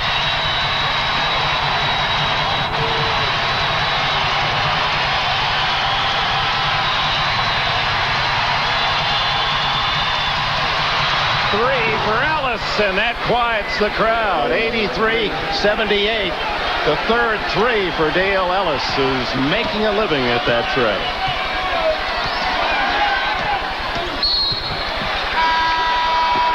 Another foul, and with it a timeout. 9:48 left in the final quarter.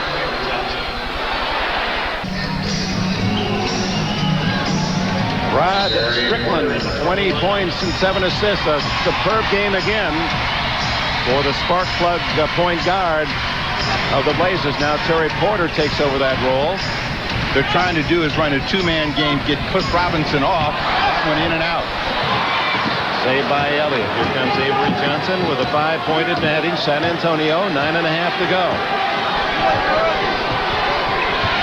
Joe Wolf is given the assignment of guarding David Robinson to keep Cliff Robinson out of foul trouble. We'll see if they give him help. Elliott from inside the line can't hit it. Joe Wolf rebounds. This may be the biggest quarter of the season for San Antonio. A chance for home court despite a very tough final week. 4 games, 3 against top playoff teams. Cliff, off-balance shot. Cummings off to Ellis. Cliff Robinson sometimes trying to do too much. Well, he committed himself to the drive, and once David Robinson stepped in, he had to force a bad shot. Elliott open, but Johnson couldn't get him the ball. David Robinson off the side of the board to Cliff Robinson. Porter. Ellis kicks it out, and Ellie recovers. Porter got in there, but he also knew David Robinson was hovering, so he didn't get the shot away. Johnson got a piece of it, but Kersey recovers and draws the foul. Cummings has his second.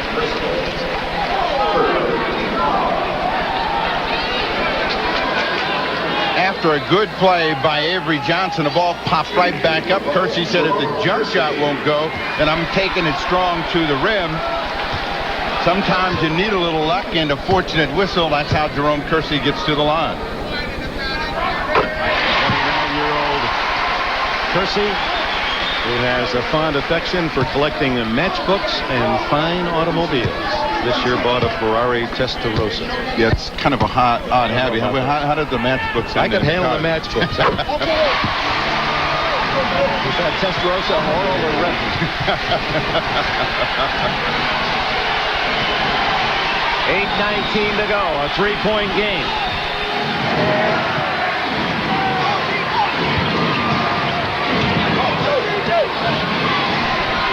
Double team away from Avery Johnson, and the steal by Terry Porter, and it goes out of bounds off Avery. Porter's looking now. He should have called a foul, but Portland trying to step up defensively and then run out of it.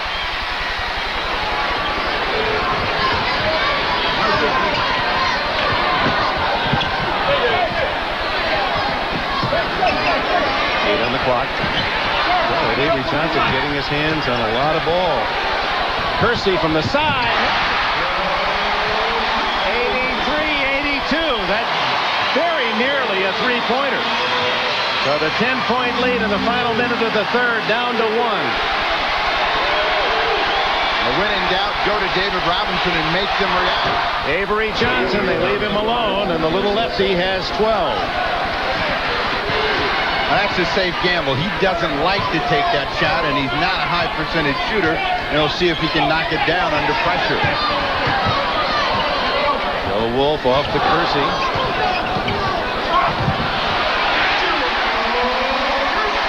Kersey's had some injury problems with his legs, but boy, the way he vaulted for that to show that he is ready for playoff time.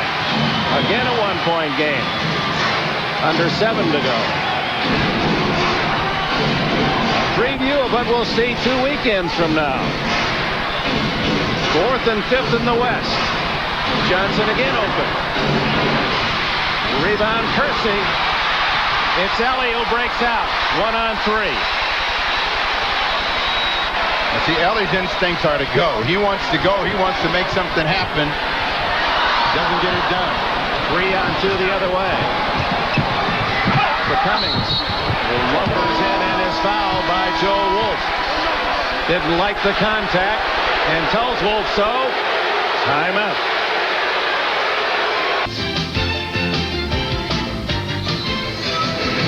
Back at the Coliseum in Portland. Veteran Terry Cummings just activated this week, and you could say that in this case Cummings is crying wolf. And Joe gets the foul, and Terry at the line. And I think Cummings more arguing because he's not 100% in any contact. He's thinking about that knee that he injured last July, required major surgery. That and trying to show a little bit of attitude for his team that they're not going to take any kind of a shot down the stretch. But he also knows when he barks at Wolf, he's not going to get bitten back. Joe Wolf does not have the reputation of being a physical, intimidating type of presence. So, yeah, you can sell a few tickets in Joe's direction. Cummings, a big playoff performer in the past for San Antonio, averaging over 22 a game, some 61 playoff appearances. That's 7 bonus points that John Lucas has gotten from him this afternoon. It was real interesting that he decided to come back as soon, but he feels he can help the team. And Lucas feels it helps for next year because he gets Cummings back in the flow of things this year. Porter, Wolf, and out of bounds by Cummings. Portland keeps it alive. Rod Strickland returns, and Ellie goes out. Ellie came in and really gave the Trailblazers a shot in the arm just with his activity. Again, his instincts are to go, make things happen, and when they needed someone to do it, he stepped up. We'll find out how Portland does in the final 5:33 with him on the bench. Ellie with 6 points, and Strickland with 20 to lead Portland. Trying to slide inside Strickland. Oh, Avery Johnson had a sure steal, but didn't see the pass. Went off his hands. Well, Strickland had a hoop when he came in. He didn't think he was going to get the ball, and then he looked away, and that's when Kersey gave it to him.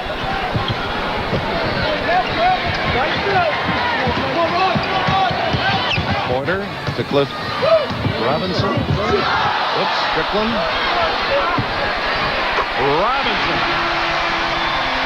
Robinson at 6'10" hits that fall-away jumper, and it's tied for the first time since 43 all.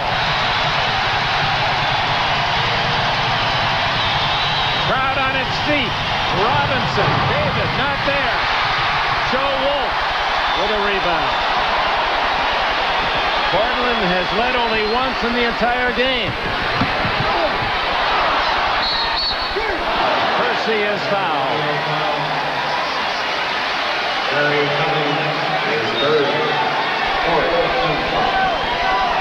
Cliff Robinson down on the post, and then he gets knocked down. And this is a scooter out to Cliff Robinson, but he'll take the assist. Man, how can you get a point for that? Jerome Kersey at the line. The last time and the only time Portland led was with 5 minutes to go in the first half, 39-38.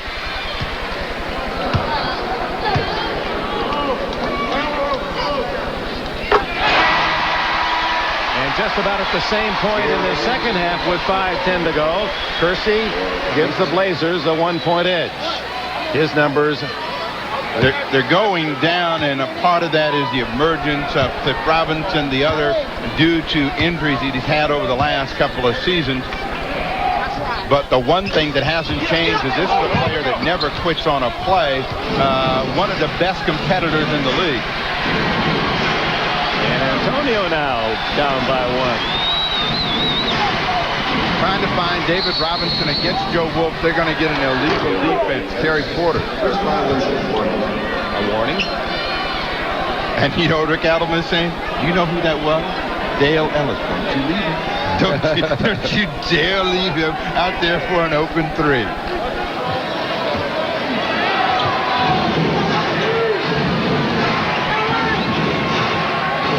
Johnson, Ellis, J.R. Reed, David Robinson, and Sean Elliott. Elliott on Joe Wolf as they isolate. Now they double team. Avery Johnson with 10. If you can gamble, you got to gamble off Avery Johnson. Big time move, David Robinson, but no finish. Joe Wolf with a foul, his second. What makes Robinson special is when he turns and puts the pressure on the opponent by looking at the basket. He has the ability to shoot over, so players get it on their tiptoes. When he puts it on the floor, able to get them up in the air as well. Third team foul on Portland. San Antonio has used its 4. Tying it with his 26th point.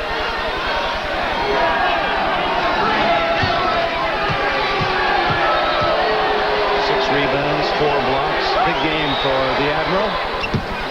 San Antonio by 1 with 4:38 to go.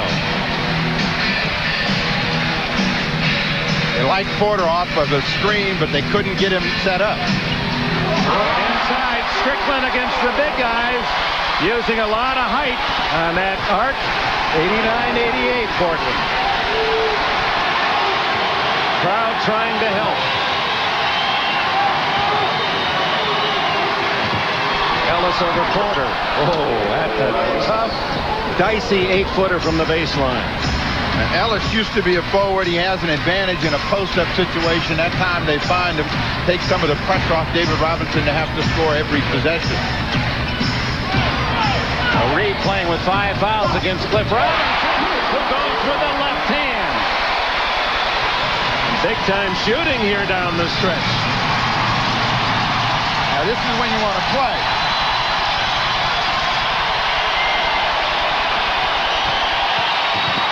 Avery Johnson raising some eyebrows. 14 for him. They trade leads. 3:25 to go. Rod Strickland. He gets it back. David Robinson battling with Kersey, and it's going to be a foul on the Admiral, number 5.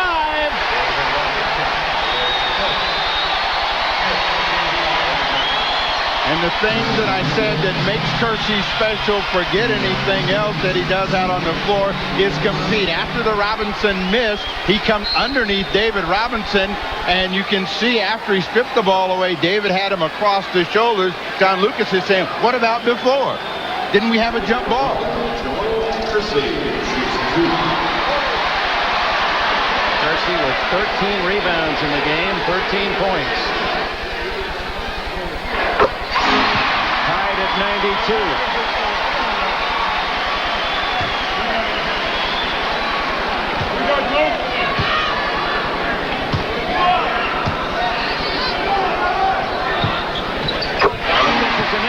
Of what we're going to see in the best 3 of 5 in the first round. We're in for a treat. And that is considered a sudden death situation. That's why the home court is so much a premium. That's what they're playing for in essence today. Wolf on Robinson. Robinson inside to Reed against Cliff Robinson. Misses the layup after getting Cliff out of the way. Got Wolf and Robinson off their feet and couldn't finish at point-blank range. 2:45 to go. Portland with a rare opportunity, the 1-point lead and the ball. Now they were trying to set up Porter. They wouldn't let him get it. Lane open for Strickland. Rod Strickland, and against whom is the foul? It could be Robinson. David is gone. David Robinson commits the foul. He's out of here. Rod Strickland creating. Gets the 2 and exit David Robinson. Hi, everybody. Hannah Storm in New York. 3 games are final in the NBA today. Orlando won a must game today at home against Boston. The Pacers beat the Bucks as Reggie Miller hit 8 3-pointers. The Indiana victory officially eliminates the Miami Heat from the playoff picture and moves the Pacers into the 7th spot in the East over Atlanta. And Philly crushed Minnesota as Hersey Hawkins scored 32. Right now, let's head back to Portland and rejoin Dick Enberg and Steve Jones. Thank you, Hannah. And here's the play of the game. Strickland getting 2 and drawing the foul on Robinson. Good screen, and the problem is David Robinson had to come off Joe Wolf to get help. This is not the way Rod Strickland likes to come right to right, but he comes in strong, maintains concentration, gets the foul that will send their big anchor out of the ball game, and they will have to come back with Antoine Carr. So this is the best game that Strickland has had against his former teammates. Couldn't come at a better time for Strickland or the Trailblazers. A chance for a 3-point play and a 4-point advantage. And if good on this free throw, it'll match his high for the year. 25. Portland's biggest lead, 96-92.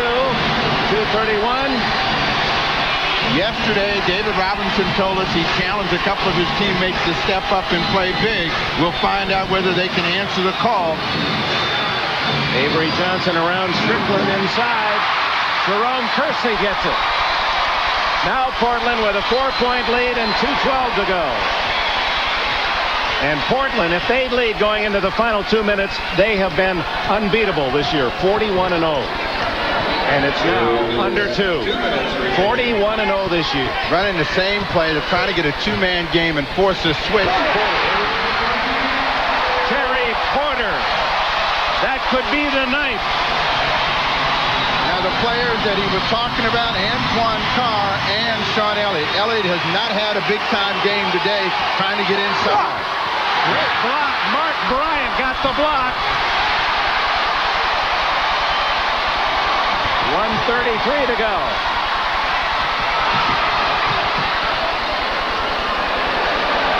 12 on the shot clock. Trying to get Cliff Robinson a shot against Antoine Carr. He's got it. Down the stretch, Portland showing their mettle. They were down by 10 with a minute left in the third. They have rallied gloriously today.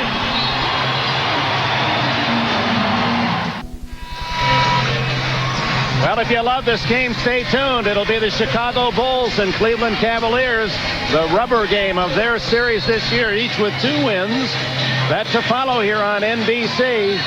And for the Bulls in a battle with the New York Knicks for home court, best record in the East, a big challenge ready for them at the Richfield Coliseum. Now, San Antonio still has an Achilles heel here at Memorial Coliseum. Have not been able to get the job done. Looked like David Robinson was going to be able to lead them, but since he's gone down, they have broken down at the offensive end as well as defensively. Portland on a roll. Well, Negro in. As John Lucas gets some 3-point shooters on the court. That'll be goaltending against Cliff Robinson. Ellis has 15. Sean Elliott, who has been a player who could go and get his own shot, went with penetration. Robinson swiped it away, but a goaltend. Pressure by San Antonio. 1:08 to go. 6-point lead. Lucas, his Spurs have to foul. None there. Porter takes it inside. A huge finish in a game loaded with fouls. San Antonio gets an easy slam.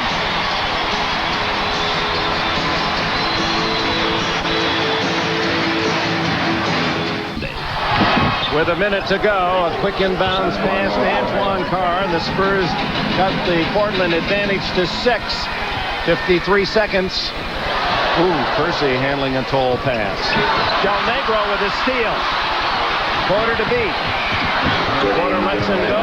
So Del Negro with a good defensive play, and it's a 4-point game. Portland's got to continue to attack and not be passive against the pressure that San Antonio's throwing up. Near steal again. 15 on the shot clock. Reed with 5 fouls. Here comes Wolf, and he is fouled.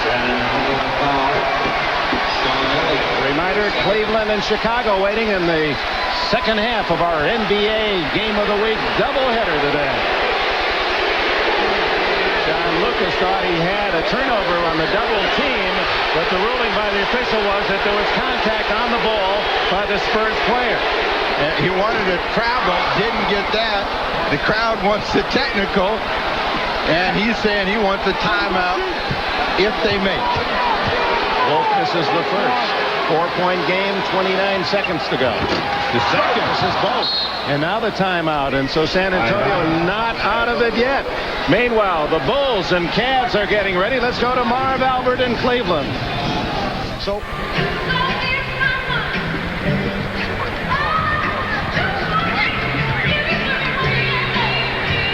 All right, we're welcome to the Coliseum in Richfield, where the Chicago Bulls and the Cleveland Cavaliers are getting ready to meet for the 5th and final time this regular season. We were talking with Michael Jordan earlier, and he just loves to play against the Cavaliers. A number of great moments in Jordan's career have taken place on this floor. Yes, and once again, in his bird-like routine, he has come out early prior to the game, did his shooting, and anticipates one more big afternoon.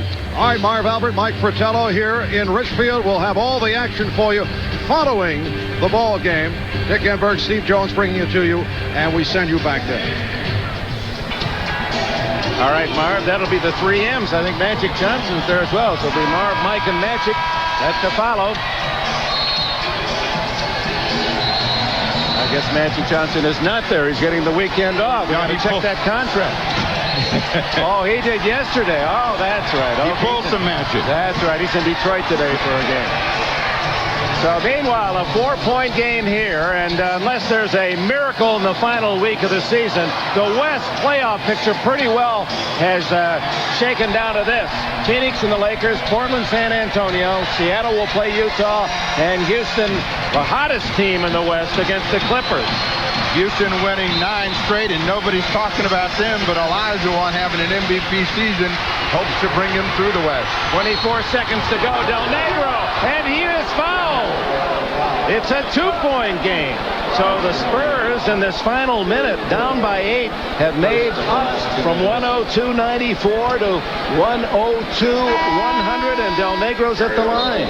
Del Negro using his strength to get in and then maintaining some presence, gets a good roll, the chance for a 3-point play.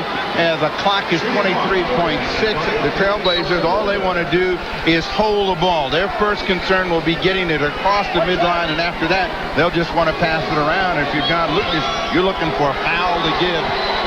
Now this is a big free throw because it brings the 3-point play for San Antonio to the 4. Now with a foul, even if Portland makes both free throws, a 3 would tie it. The timeout Lucas as Del Negro off the bench gives John Lucas a big 3-point play after he made the steal. 102-101. David Robinson didn't quite get it the way he wanted. He'd like to bin in at the end, but his team has not quit. Big play under pressure. They get a steal. Del Negro has been a part of that. 5 big points by Vinny Del Negro, and they've got themselves in the game, and the pressure is on Portland, and particularly when it comes to shooting free throws. Lucas can afford an early foul here, and even if Portland makes them both, he's down by only 3. Cleveland and Chicago. In case you're just joining us, will be the second half of our doubleheader. That's to follow. They're getting ready in Ohio. See, Portland now decided to take the ball down at their end of the floor. They want to use as much time on the inbound. get the ball to Terry Porter. Porter, man, you don't want to foul. Wolf is the one that has just been activated, so he'd be the logical one. Strickland almost tied up. What's the call? Timeout by Strickland as he was being double teamed. The 20-second timeout. The problem that Portland just created for themselves was they got into a defensive attitude about what they wanted to do, and they should have been attacking that press, get the ball over. There's 16.4 left in this ball game, and now they're concerned about getting the ball across midcourt. 16.4 left. So they have about 3 seconds to get the ball across into midcourt. And again, what San Antonio wants to do is try to pressure and force a mistake. If you're Portland, you want to try to move the ball and move people as quickly as you can, not allow San Antonio to foul you or get, because you don't have to shoot the ball to win the game. John Lucas working every dribble, every move of his players. As animated certainly as anyone in this league. So that shoot up nearly 8 seconds. And you see they have these people here. Portland's got to send someone across the midcourt to make the defense react. You throw long, you have a layup. San Antonio is, of course, thinking about stopping the ball. See, they don't want to foul. They foul Ellie and stop the clock. 14.2. Ellie normally a pretty good free thrower down the stretch. See how he best on the Rick Adelman has in terms of average, 85.1% on the season. He has not had an opportunity today.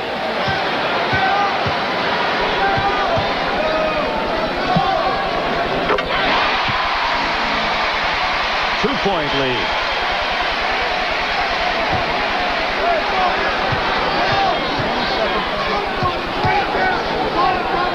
Adelman saying give him the two. Don't foul him. So now it is a three-point shot that San Antonio will seek, and John Lucas uses his 20.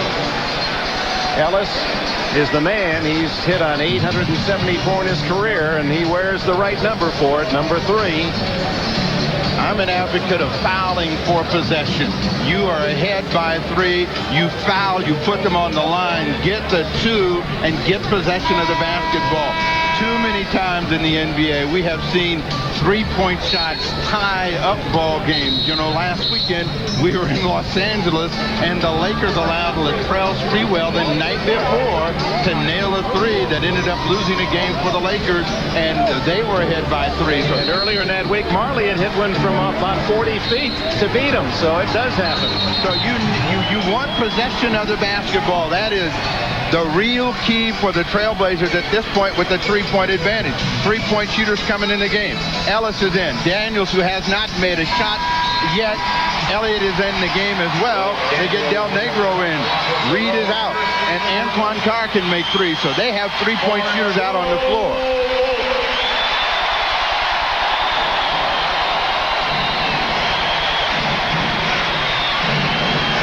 12 seconds to go. It's Del Negro with Porter. Antoine Carr does take the 3 and doesn't hit it. It's Portland's ball. 2.5 seconds to go. That's exactly what Lucas figured, that the last man that Portland would be looking at is Carr to try the 3, but it was a tough attempt for Antoine. Carr is going to say he got bumped. He's going to walk right by Bill Saar and say, you didn't see that little guy get me on the hip? It was the 5th three-point shot attempted by Carr this year. He's not made any. Well, Portland did one thing that helped them. They pressured Vinny Del Negro. He had a tough time getting the ball cross center court, and then he was just thinking about getting the ball to someone who could jump over some people. It turned out to be Carr. Terry Porter's defense certainly critical there. You can see he didn't have a shot, so Robinson stepped out. Now, Carr's going to be able to get a shot. He's saying, well, you rode me out, but he still got it away. Cliff Robinson, no frosting there. 3 points still the lead. Needs to make this one to lock it up. 2 seconds to go.